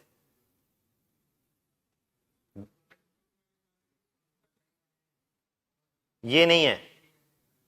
Turkmenistan. Simple है, रटने की जरूरत नहीं है, कुछ लॉजिक है इसका. जब बाकी हैं तो ये क्यों नहीं है? Turkmenistan has always said we follow non-alignment between whom and whom? US and Russia. And in SCO, as we will see, the major parties are Russia and China. And Turkmenistan किसका पार्ट है? Tapi. The Tapi project is a US-backed project. And Turkmenistan is not a member of the SCO. ये remember करने का point है, क्योंकि बाकी central Asian countries are a part of SCO. Who all are a member of SCO? All the other 4 Central Asian countries. Russia, China, recently India and Pakistan have become full-time members of the Shanghai Cooperation Organization. अभी हम करेंगे बात. There are what we say observer status is for other players, Afghanistan, Iran, and so on. So this is then, but Turkmenistan doesn't want to be a member of SCO. चलिए, तो एक तो ये पहले बेसिक मैप था. Secondly is about what? This Wakhan corridor. As I told you, this is a narrow sliver of land which connects Afghanistan to China and ensures that China has a land border with Afghanistan. Please don't discount the importance of this. It is so important to have a land border to have a major say in the activities of this region. बाकी एक चीज और अगर आपको पता है तो बहुत अच्छी बात है. Afghanistan, China is also nervous about the Taliban because in the Xinjiang region there is something that's called the ETIM movement, the Eastern Turkmenistan Independence Movement. I was like, sir, कैसे मतलब क्या? हमें नहीं पता, ना हमें जानना है. Partly the ETIM movement also has a presence in the Xinjiang region, and Xinjiang region also wants autonomy or independence from whom? China. And part of them may find safe haven where? Afghanistan. Okay, so China is also a bit nervous about Afghanistan. Secondly, the Wakhan corridor also ensures that who doesn't have an access to land-based access to Central Asia? Pakistan. Pakistan doesn't share a land border with any Central Asian country. Because of what? Wakhan. एक दिन मैं सोचा कि ऐसा कोई यहाँ जाए और ब्लॉग बनाए कि देखिए मैं कहाँ घूमने आया हूँ, वीडियो ब्लॉग. कोई नहीं करता है. There was one fellow who took a land trip through Afghanistan going all the way to Central Asia. Some Indian fellow only. I was like, sahi hai. Now, Turkmenistan, Uzbekistan and Tajik, they share a border, Wakhan corridor. Now, Tajikistan is an important country for India. Because in Tajikistan, India in the past has sought to take over control of two air bases, Aini and Farkhor. AYANI, Aini and Farkhor. When India was supporting Ahmad Shah Massoud and the Northern Alliance, it moved in supplies through the Aini air base. Okay. And India constructed a medical hospital also at the Aini air base to provide medical assistance to the Northern Alliance fighters who were injured, etc. in the 1990s. Since then, India said we will spend $70 million for reconstruction of the Aini air base, and Indian Air Force must be allowed to use the Aini air base. India spent also $70 million, and Tajikistan was apparently ready to give India a lease of the Aini air base, which would be India's first overseas air base. But then the Russians said no. नहीं देंगे. Then you like, sir, ये तो Russia का है ही नहीं. देखिए सब Russia का है. ठीक है. Russia doesn't want the presence of any third country's military presence where? In Central Asia, because it considers Central Asia as its own backyard. Just like India doesn't want कि Sri Lanka में who comes? China, which is known today. But India doesn't want that in Sri Lanka. Who also comes? US. हमें नहीं चाहिए, हम देख लेंगे. The same Trichonamali that I told you, USA had previously said, we will develop the Trichonamali port. When George Fernandez in 1998 was the defense minister, India said, nahi chahiye. We will not like to have any other powers military presence because they are your friends today. It may not remain the same in the future. So Aini has not materialized. The same has happened with Farkhor. But why does India want a base in Aini or Farkhor? If India does manage to get a base, that is a nightmare for whom? That is a nightmare for Pakistan.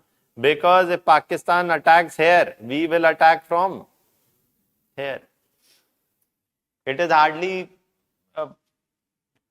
a couple of 100 kilometers and it can be covered in 10-15 minutes maximum. Okay, by a fighter jet which can strike in Pakistan. Who is also not happy with this? China. तो कोई नहीं चाहता कि India को मिल जाए वहां base, but India चाहता है, right? So that's the importance of Central Asian countries. It's not that they are some obtuse people who can be long ignored and have no relevance for India. That's the importance of what? Aini and Farkhor and Tajikistan. If ever it materializes, it will be a huge strategic advantage for whom? India, where India can launch a two-front attack on whom? Pakistan, in case of a larger conflict. Okay, so ये सब अच्छा लगता है सुनने में, करना बहुत मुश्किल है, right? इसके लिए you need a strong leader. Now we have a strong leader. पहले तो we had a weak leadership. So that is that. Now this is there. Apart from this, so this is about Aini and Farkhor and Tajikistan. Next coming where सीधा question आता है कि which countries share a border with whom? The Caspian Sea. सीधा सीधा ये question आ चुका है पहले भी, ठीक है? That which countries share a border with Caspian Sea? If you can see, in terms of Central Asia, it is Turkmenistan and Kazakhstan. They share a border with the Caspian Sea. And here who? Azerbaijan. Azerbaijan shares a border with Caspian Sea. इसके अलावा no other country है. Georgia, it doesn't share, nor does Armenia. Okay, तो ये है. I've given a more detailed map here for this zoomed in version.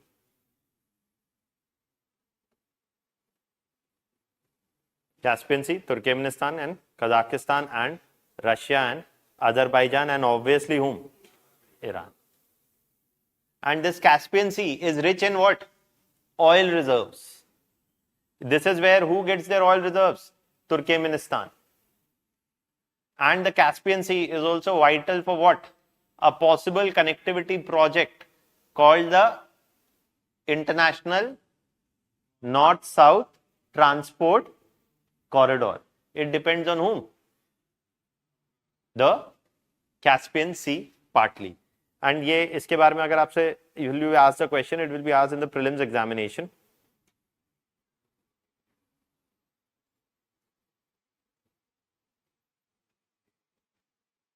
Yeah. That from Mumbai and also from Mumbai or the Kandla port, etc., the ports, India will connect on the sea route to whom? The Bandar Abbas port and the Chabahar port. That's okay. But Bandar Abbas will be the major port for the North-South Transport Corridor project. And from Bandar Abbas, connecting all the way north through the Caspian Sea, they can go to Moscow also or to other Central Asian countries also. And also apart from this, obviously from here they can go to the Central Asian countries also. And from here through Iran, they can go into Turkey and from there into Eastern Europe as well. Such a route will have what? And this will be a route connecting through road, railways and highways. A multimodal transport route, which it is considered will play an important role in what? In providing an alternative to the sea-based route which goes along these choke points and is partly what?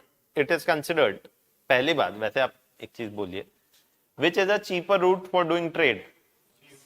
Sea route or land-based route? Sea route.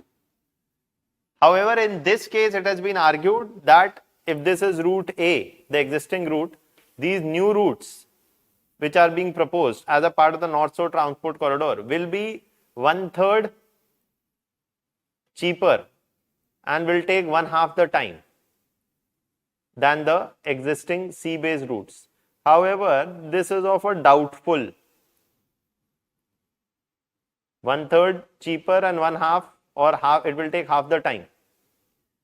Though these claims that the International North-South Transport Corridor will be cheaper and faster are considered by some as not very realistic claims about their viability, but still the proposal has been made time and again.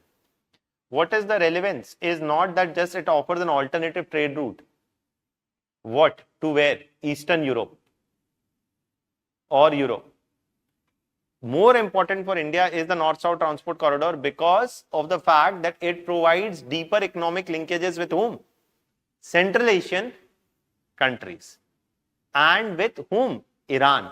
Please understand, who is going to become a major trade and transport hub in this process? Iran. So it will benefit Iran and it will build greater economic linkages between Iran and India. And that is good news for India because that means that India can partly use Iran as a means of reaching to Central Asian countries as well as into Afghanistan. So this is a potential point of cooperation between Central Asian countries, India and Iran, the international North-South Transport Corridor. तो देखिए technically दुनिया में बहुत कुछ हो सकता है. आप अपनी रोड ट्रिप पे अपनी गाड़ी लेके जाएं, you go from Punjab into Pakistan, from Pakistan into Afghanistan, from Afghanistan into Central Asian country. ये सब हो सकता है, ये सब पहले हुआ भी है. In the Cold War era, there were buses which used to run from London to India. हाँ, आप भी कर सकते हैं रोड ट्रिप. उसके लिए आपके पास क्या होना चाहिए? पैसा, है ना, टाइम और खतरों के खिलाड़ी वाला जोश. क्या आप बोलते कि सर यहाँ सबसे लेके जाऊंगा मैं, वीजा और ये और वो. So that's it. नाउ इसके बारे में आप पढ़ लीजिएगा, गिवन द डिटेल्स है. The next thing, the Tapi pipeline have anyways given you a broader context.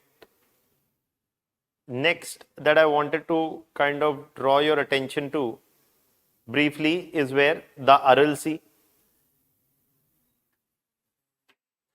The Aral Sea stretches across Uzbekistan and Kazakhstan. It is fed by whom? The Sir Darya and partly by the Amu Darya, but mostly by the Sir Darya river. ये Sir Darya और Amu Darya, they originate from the Fargana Valley. ये जो the Aral Sea has been, ये question आया prelims में, जो बता रहा हूं सब पे आओ. Aral Sea has been shrinking, है ना. Why has it been shrinking? Because the direction has been changed of Amu Darya, Sir Darya. देखिए एकदम सिंपल रीजन है that Amu Darya and more importantly the Sir Darya, their water is being used for irrigation in Kazakhstan on a larger scale for agriculture. Kazakhstan grows a significant amount of cotton. They are using the water for irrigation purposes. So the amount of water the river gives where? Into the sea. The amount of water that the river gives into the sea has actually been dwindling, which has dwindled the regeneration or the annual water supply into the Aral Sea, and because of which the sea has been shrinking. And as the sea has been shrinking, not just the extent of the sea has dwindled significantly, it has led to a huge environmental problem for this region, because with this, the area which is anyways a cold desert has dried even further, leading to dust storms, destroying vegetation also, and many other things. It's a mess. It's an environmental mess. It is a good example of what? Of what? That unscientific, irrational exploitation of water from rivers and how it has an adverse effect on the ecosystem of the region as well. तो इसीलिए इस पे भी question आया हुआ है prelims में. Most Indians anyways don't understand any of this. They are like, sir, आप ही हैं वो हैं जो विकास के विरोधी, right? यहाँ पे भी क्या हो रहा है? Environmentalists said that dude, don't do this. This is counterproductive for the ecosystem. But then we are like, and they also like, you are anti-Vikas, so they went ahead and did the construction. The Narmada project, it's a classic example of how from the Narmada, देखिए Narmada river goes and opens where? Into the Arabian Sea. तो क्या होगा? Arabian Sea dry up हो जाएगा क्या? Will Arabian Sea dry up because Narmada's water don't enter the Arabian Sea? No. But there is something opposite. Where what happens when freshwater river meets the sea? क्या बनता है? हाँ, आपने नाम सुना होगा? Estuary. यहाँ क्या होता है, फ्रेश वाटर और सलाइन वाटर विल मीट, तो ये it's a good fishing reserve, good area for fishes to lay their eggs etc also, and good fishing reserves are there estuary region में, इतना तो मुझे भी पता. बट आपने अगर सुना है तो बहुत अच्छी बात है, नहीं सुना है तो मैं बता दे रहा हूं. But what happens is, if you start constructing dam on the Narmada river, obviously which have been constructed, and then irrigation etc, and thus reducing the amount of water significantly, which goes where? Into the Arabian Sea. What happens is, saline water ingression. Where? Inside. So the saline water ingression starts happening inside into the inner reaches of the land. It firstly contaminates the saline water ingression. Firstly enters the groundwater table. तो अभी पानी खोद के जब जमीन के नीचे निकालेंगे तो it will be saline. तो मतलब ड्रिंकिंग वाटर भी नहीं निकलेगा. Secondly, irrigation के लिए भी, if you were ever to use the groundwater again, it is going to be of limited use. Thirdly, it will affect the soil composition, making the soil less fertile. तो ये लोगों ने तब भी बताया था कि ऐसा ऐसा होगा, ऐसा ऐसा अभी हो भी रहा है, लेकिन अब क्या फर्क पड़ता है. So this is it. There are huge costs often associated with mega projects which need to be carefully studied, so that you do a case by case analysis and you do not do irrational exploitation. The point is not that you don't construct a dam, but do not construct dams of the size which have what? An adverse impact on the wider ecosystem is the point which has been made. खैर छोड़िए. तो ये जो मैंने आपको बताया, ये सब भी पूछा जा सकता है. वाटर सलाइन वाटर इंग्रेशन, सब बड़ी बेसिक चीज है. चलिए next thing, if this much is clear, SCO के बारे में 2-3 चीजें पता होना चाहिए आपको. When the organization was formed 2002, the Shanghai cooperation organization has its headquarters in China, Shanghai. Within SCO, who are the members? As I told you, India and Pakistan are also new members. ये membership की countries जो हैं उनका है. Indian, Pakistan are the relatively newer members. SCO has a dedicated mechanism called RATS, the Regional Anti-Terrorism Structure. SCO says our primary objective, why they formed this organization, what? SCO. They say that the primary objective of this organization is to fight the evils of terrorism, separatism,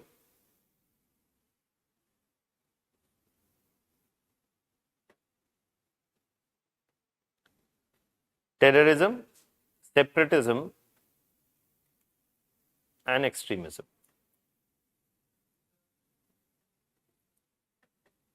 This is the, just give me 2 minutes. This is the objective of forming what? SCO. इसके बारे में कुछ basic details हैं जो इसमें दिया हुआ है मैंने, कि for example it was initially composed of the 5 members informal mechanism called the Shanghai 5 mechanism. Later, you see, it became a formal organization, and their primary objective is to tackle terrorism, separatism and extremism, and the focus is on building what? Regional stability. And within it, they have a intelligence sharing mechanism between all the members, which is called the Regional Anti-Terrorism Structure, and in which basically what happens is intelligence sharing between the countries over terror or terrorist activities or separatist organizations and their activities in the region. Okay, so this is the Regional Anti-Terrorism Structure, which is a core part of the mechanism of the SCO. SCO's, this is the primary role. SCO's primary objective is not what? Infrastructure development or all of that. That is not the primary objective of SCO. It is a body led by whom? Russia and China. But I told you Russia doesn't like anybody in its backyard. Okay. The story of this is a bit complex because the Central Asian countries were keen to engage whom? China. Because they did not want to depend on whom? Completely. On whom? Russia. Okay. So I'm not going into the details right now, but that is the reason why they showed the willingness to join the SCO as an initiative, and Russia is also a part of SCO. एक question आता है, एक statement आता है prelims में. Does SCO have a standing army of its own? Does SCO have a standing army of its own? Answer is no. SCO doesn't have a standing army of its own. Okay. For example, does NATO have? Yes, NATO has a supreme military commander also, and one common military commander, and it has certain troops which can be deployed quickly in case of any conflict. SCO doesn't have any such. There is another organization which is primarily only a Russia-led initiative. पूछा नहीं जाता इसके बारे में, लेकिन हम SCO की बात कर रहे हैं तो बता दे रहा हूँ. CSTO, Collective Security Treaty Organization. It is a Russia-led organization involving Russia and Central Asian countries. Does it have a standing army of its own? Yes, it has a standing army. So Russia has the ability through the CSTO to deploy troops anywhere in Central Asia. Okay, so that is there. चलिए छोड़िए. But this is about the SCO that you should know about. And members, I've told you, rats also have broadly told you about. Yes, you're asking something. Why is Pakistan? Because ekdam simple tha. Why is Pakistan part of SCO? Why is India part of SCO?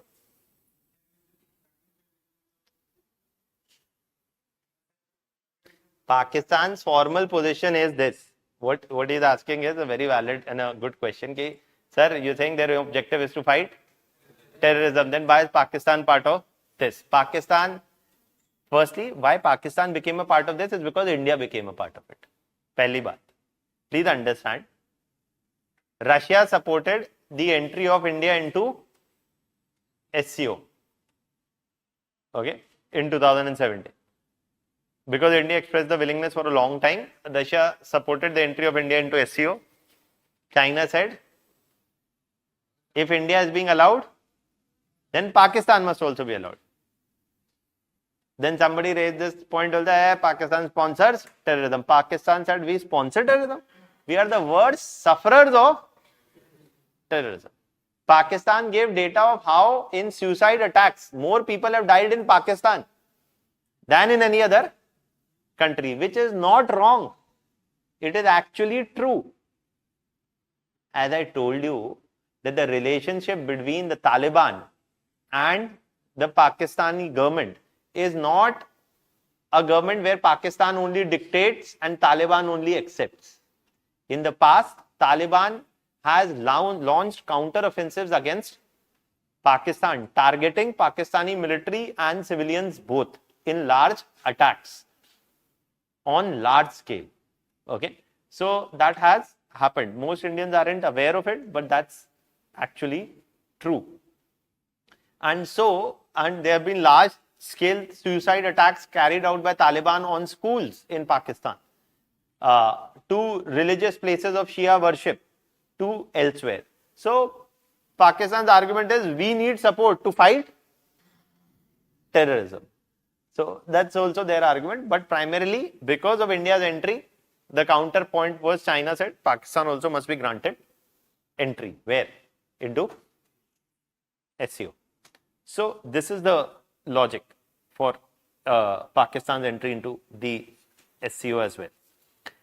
ये अगर वैसे आपसे अभी मुझे लगता नहीं है पूछा जाएगा, but because it was in news, I've broadly told you this, the Nagorno-Karabakh and the Armenia-Azerbaijan conflict. कुछ टाइम पहले न्यूज में था, बता देता हूं broadly. Who shares border with the Caspian Sea?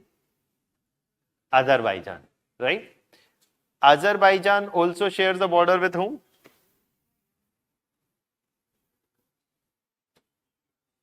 And Iran. Azerbaijan's population is predominantly Azerbaijan's population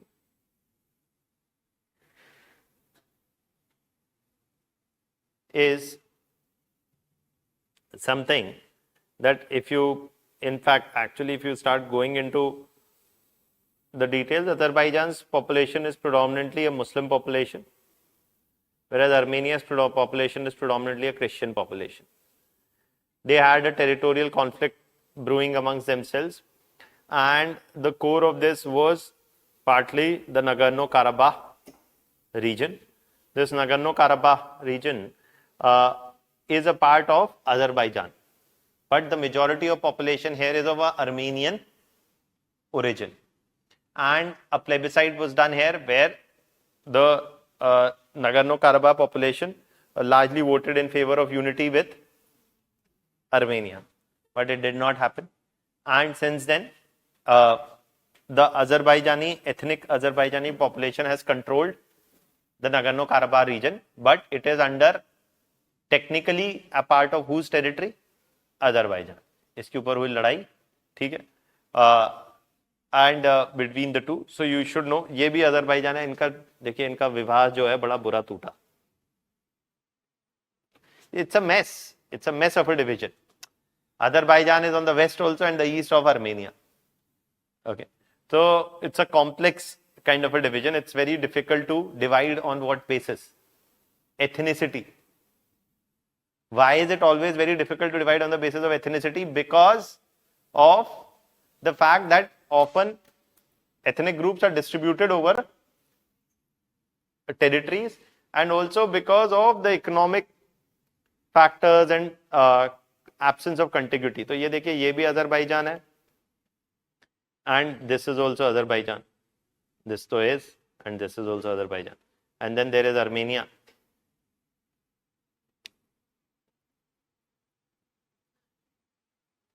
And this is also Armenian population, which is inside Azerbaijan. Okay. So these are things which are difficult to ethnic based. Forming countries on the basis of ethnicity and having clean borders is easier said than done. And the Armenia-Azerbaijan conflict is there. Tapi and all I've largely told you. Fergana Valley, I've told you. Connect Central Asia policy and all that I'll tell you later. But one thing I just want to also tell you is that Central Asia is important for India partly because things like Tapi can provide oil supply. Countries like which country? Kazakhstan has huge reserves of which mineral? Uranium. And uranium, Kazakhstan is already supplying a substantial amount of uranium to India, which will be used for India's nuclear reactors. Okay.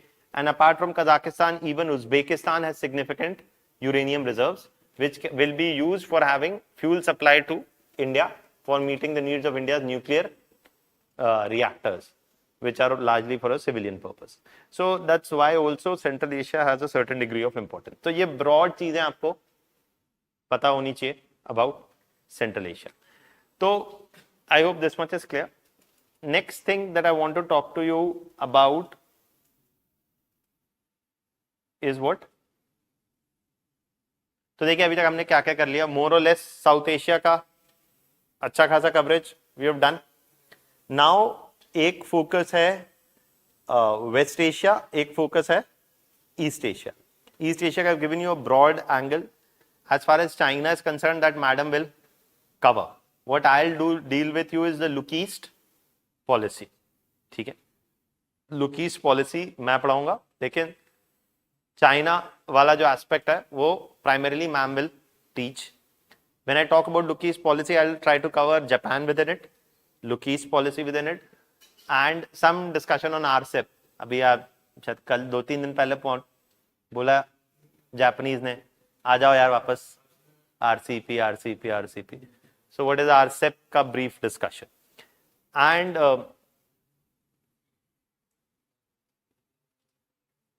So let's start a discussion where on the look east policy. देखिए इसमें क्या पढ़ना है और आपको क्या question आए हुए हैं, आप थोड़े से क्वेश्चंस देख लीजिएगा. मेन्स ओरिएंटेड जो क्वेश्चन है, प्री ओरिएंटेड तो मैं बता दिया आपको, मैप बेस्ड जो जो चीजें हैं वहां. Mains oriented, if they ask you a question, very clear questions are asked about the key objectives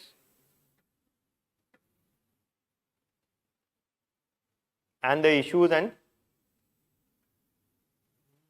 challenges of India's look east policy, and obviously what is the way forward.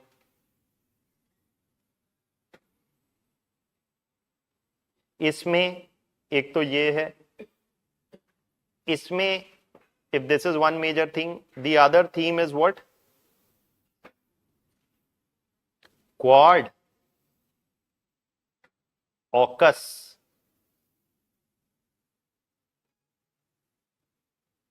ठीक है. The Quad AUKUS relationship and impact on whom?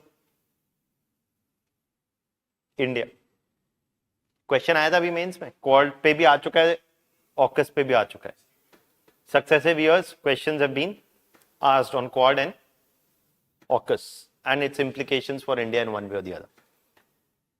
एक जो direct question मेरे हिसाब से और आ सकता है वो सीधा सीधा इंडिया जापान रिलेशनशिप पे आ सकता है. It's a very very important relationship.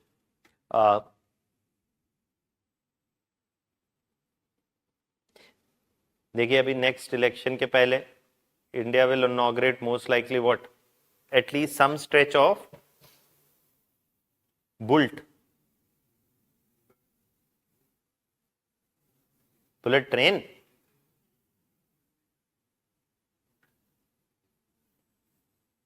इस पे भी एक स्पेसिफिक क्वेश्चन आ सकता है on its significance and importance. थोड़ा बहुत, बिकॉज हम we are in the process of negotiating what, an FTA with whom? Australia. Australia में बड़े भाई की दुकान है, mining Australia, Adani. If you have read, I think 2-3 days ago का न्यूज़पेपर में देख रहा था, तो Adani's have been given a new project in Sri Lanka. तो वो श्रीलंका का बिडिंग हुआ नहीं, कुछ साइड से पकड़ा दिया इनको. So that is there, but still, see, छोड़िए. So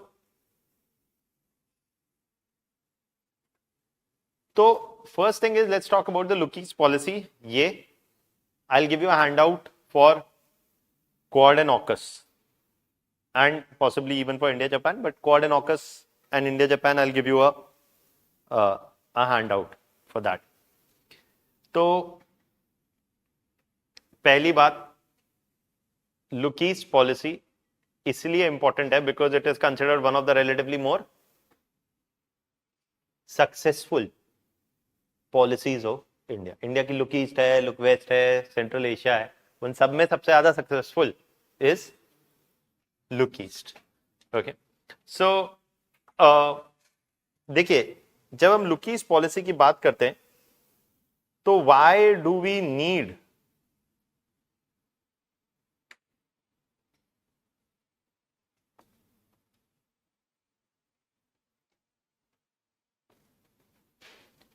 थोड़ा सा brief evolution, historical evolution also will discuss.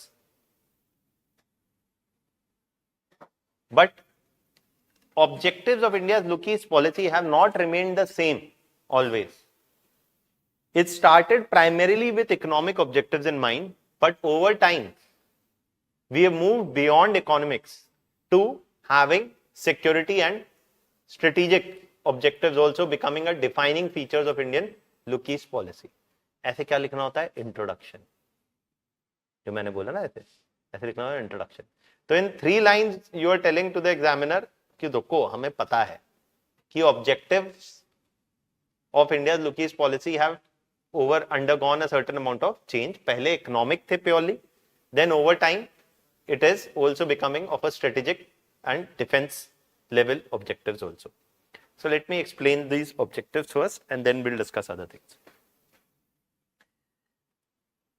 क्या हुआ 1991 to 2001? In this period, many things happened, है ना? And especially in the year 1991 to, there is what happening? Collapse of Soviet Union. Then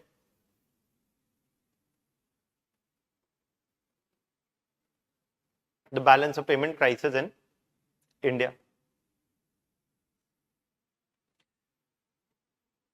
The collapse of Soviet Union meant what? That India no longer had a strong strategic partner in the defense arena.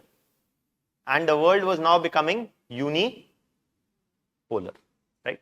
So there is a unipolar world and India no longer had a strong defense partner.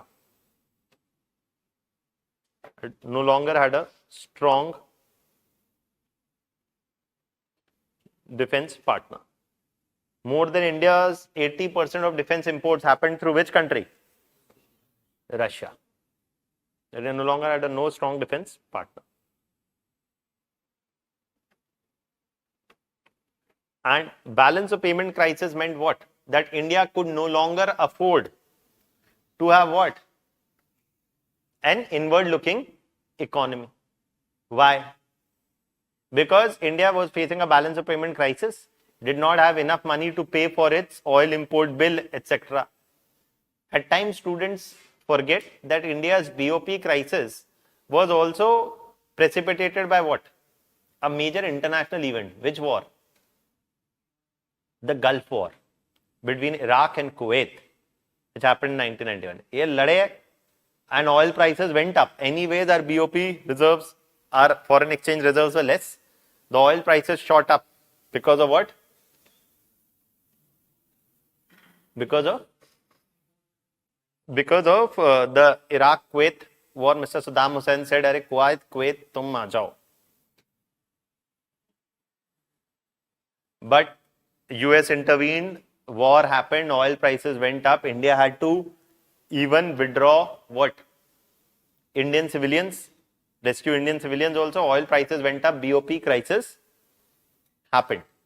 ठीक है, अभी तो party शुरू हुई है. From what I read, what क्या 25 रुपए बढ़ा दिया बल्क जो खरीदते हैं उनका पेट्रोल, तो वो जाके रिटेल में खरीद रहे. तो देखिए, तो पहुंचेगा ना धीमे धीमे वहां. You have to understand, India buying oil from Russia is a very big deal at this time, because India, it is a clear sign that Indian policy makers are saying that look, our domestic politics is very important. अभी US से महंगा oil और कहीं कहीं से खरीद के, if we do, it will be a strain on the Indian economy, on India's foreign exchange reserve. We are not going to go for a BOP crisis. It's sitting on $600 billion. बहुत है, हो जाएगा. लेकिन still the prices will jack up too much. And please, अगर वो 20 रुपए से बढ़ जाता है रिटेल कंज्यूमर का price, spread over 3 or 4 months also, obviously they'll not increase it in one go.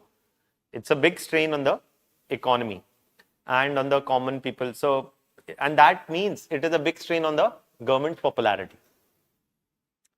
But that is there. So the fact that India has made the decision to buy Russian oil is because it doesn't want it to increase the prices. Khair. So when you look at the BOP crisis, this BOP crisis meant that India was now going to move from inward looking approach to a free market approach, encouraging foreign traders also to do trade with India, allowing the entry of private sector, whether Indian or international players. And so with the BOP crisis and the opening up of Indian market, who started looking towards India? Southeast Asian countries. Why? Because countries like Malaysia and Indonesia were witnessing rapid economic growth. They are called as the Asian tigers of this time, of the 1990s.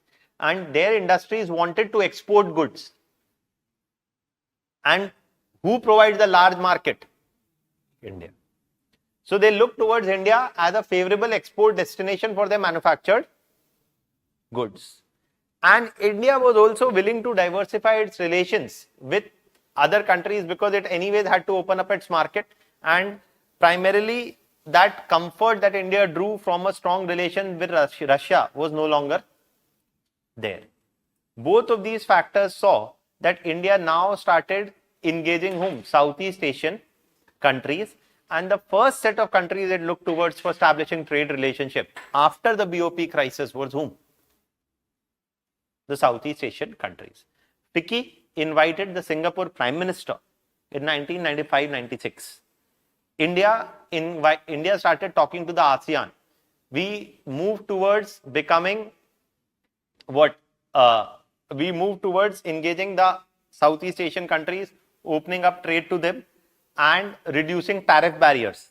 Okay, after this point of time, and you see, by this time also India is entering where? Into the WTO.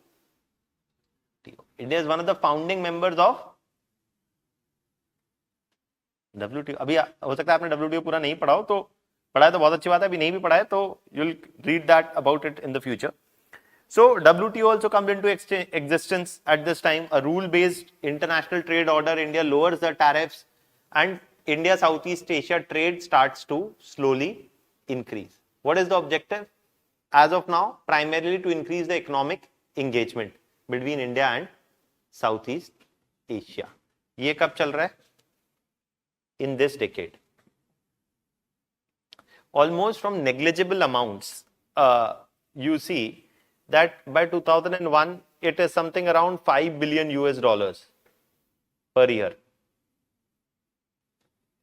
which is a decent amount if you see in 2001 terms to begin with.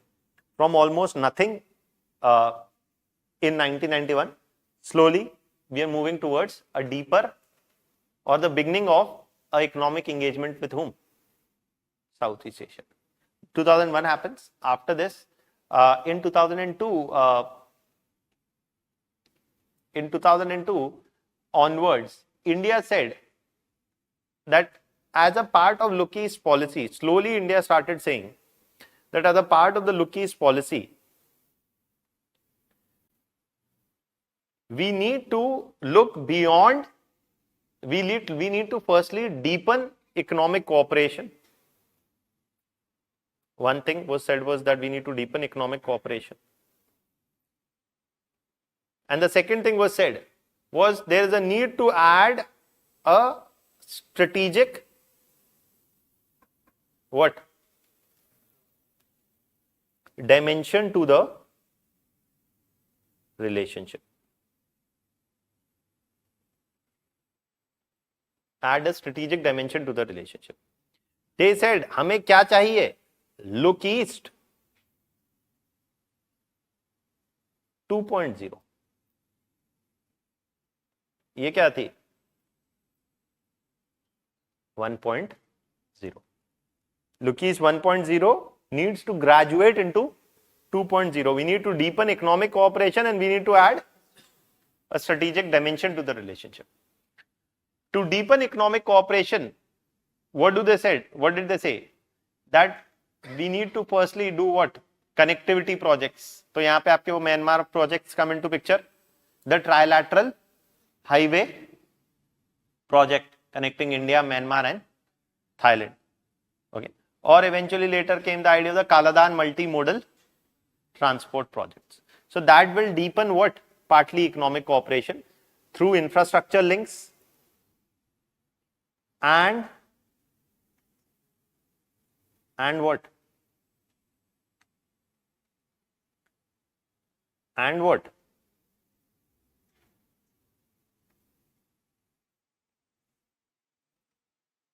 Through infrastructure links and eventually by signing a free trade agreement in goods.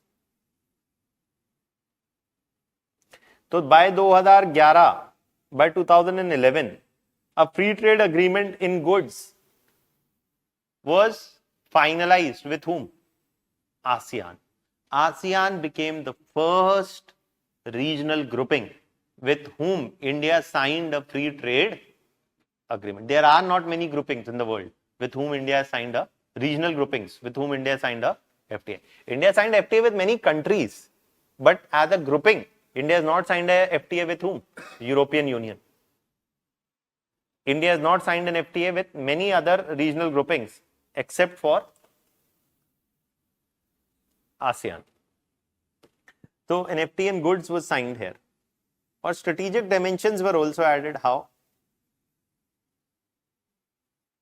The objective was strategic dimension because who is getting concerned about the rise of China? India. And whom? ASEAN. Both. ऐसा थोड़ी ना कि only India is concerned and ASEAN is not concerned. I told you territorial disputes in the South China Sea, East China Sea, they are always there. So ASEAN is concerned about the rise of China, so is assertiveness of China, and so is India. And it is at this time that ASEAN said that we need a rule-based international order for having open seas. And ASEAN said we need to engage all partners to ensure that there is a rule-based order in the navigation of seas in the region. And ASEAN said we need to have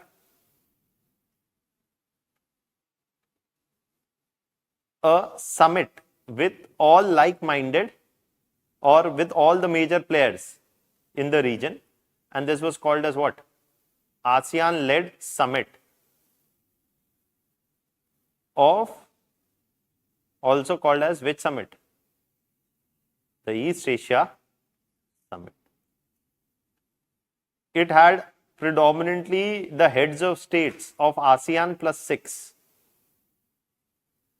Who are the plus 6? India, China, US, Australia,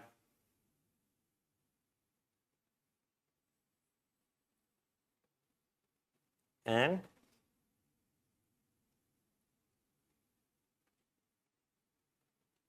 ASEAN plus 6.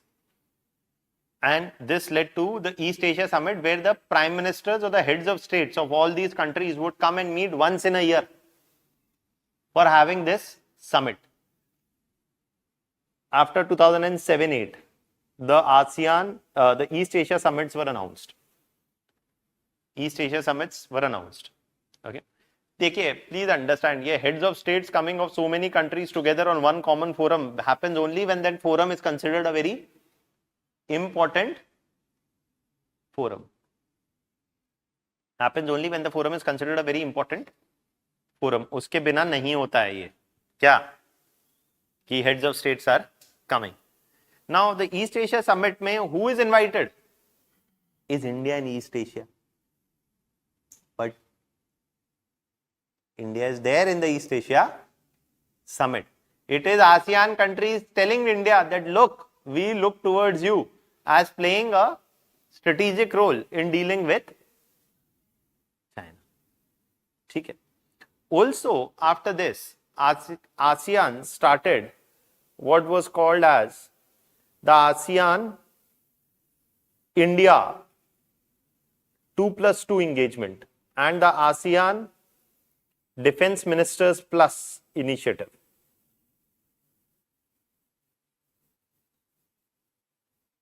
Two plus two, basically the foreign and defense ministers of India would meet the foreign and defense ministers of the ASEAN countries.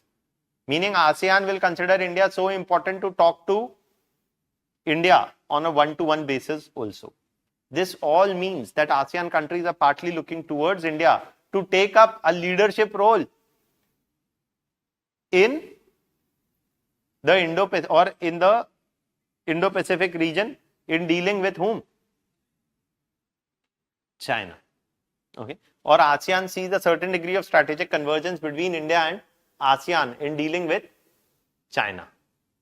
Okay. Or maintaining free and open seas in the Indian Ocean and the South China Sea regions. So now first stage mein to they are only talking economics, while Lookie's 2.0 they are talking economics and strategic. तब ये तो हो गया 2.0. अब क्या आएगा 3.0 to take it 3.0. So the 3.0 is going to witness what? Yes.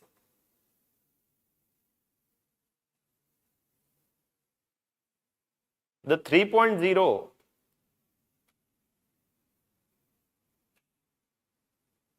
started after 2012. ये अगर आपको लगे सर आप क्यों बोलते हैं 2012 के बाद चालू हुआ, आप क्यों नहीं बोलते हैं कि आजादी के बाद चालू हुआ था?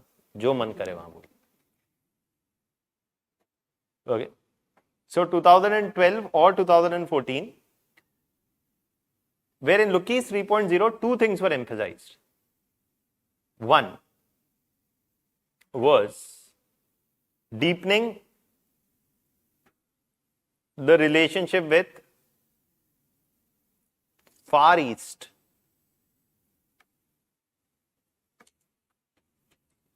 partners for Far East.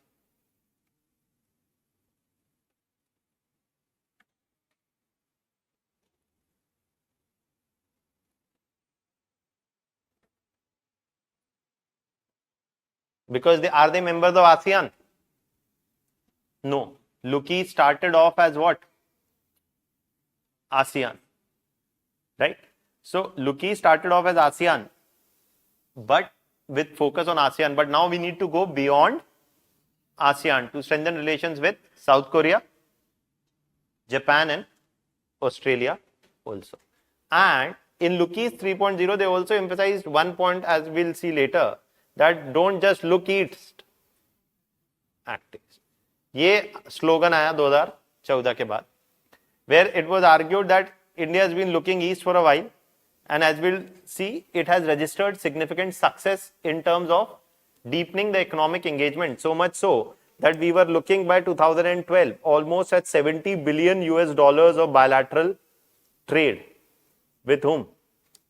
ASEAN. And 20 years ago, there was negligible trade. ASEAN had clearly emerged as one of the major trading partners of India. But despite the success in increasing the economic volume of the trade, many other projects of connectivity with Southeast Asia had lagged behind. Like what? The Trilateral Highway project or the Kaladan project had not materialized despite 10 years having passed since their announcement. And then government said, don't just look east, act east with more intensity. Okay. And other things. We'll see all of that in the next class. Okay. So let's stop here. And tomorrow I'll not take the class. Check your mails before coming for tomorrow's class. And I'll take on Monday and Tuesday. Okay. Next week onwards, I'll take classes only on Monday and Tuesday, and your other classes will resume. And that is it. Thank you.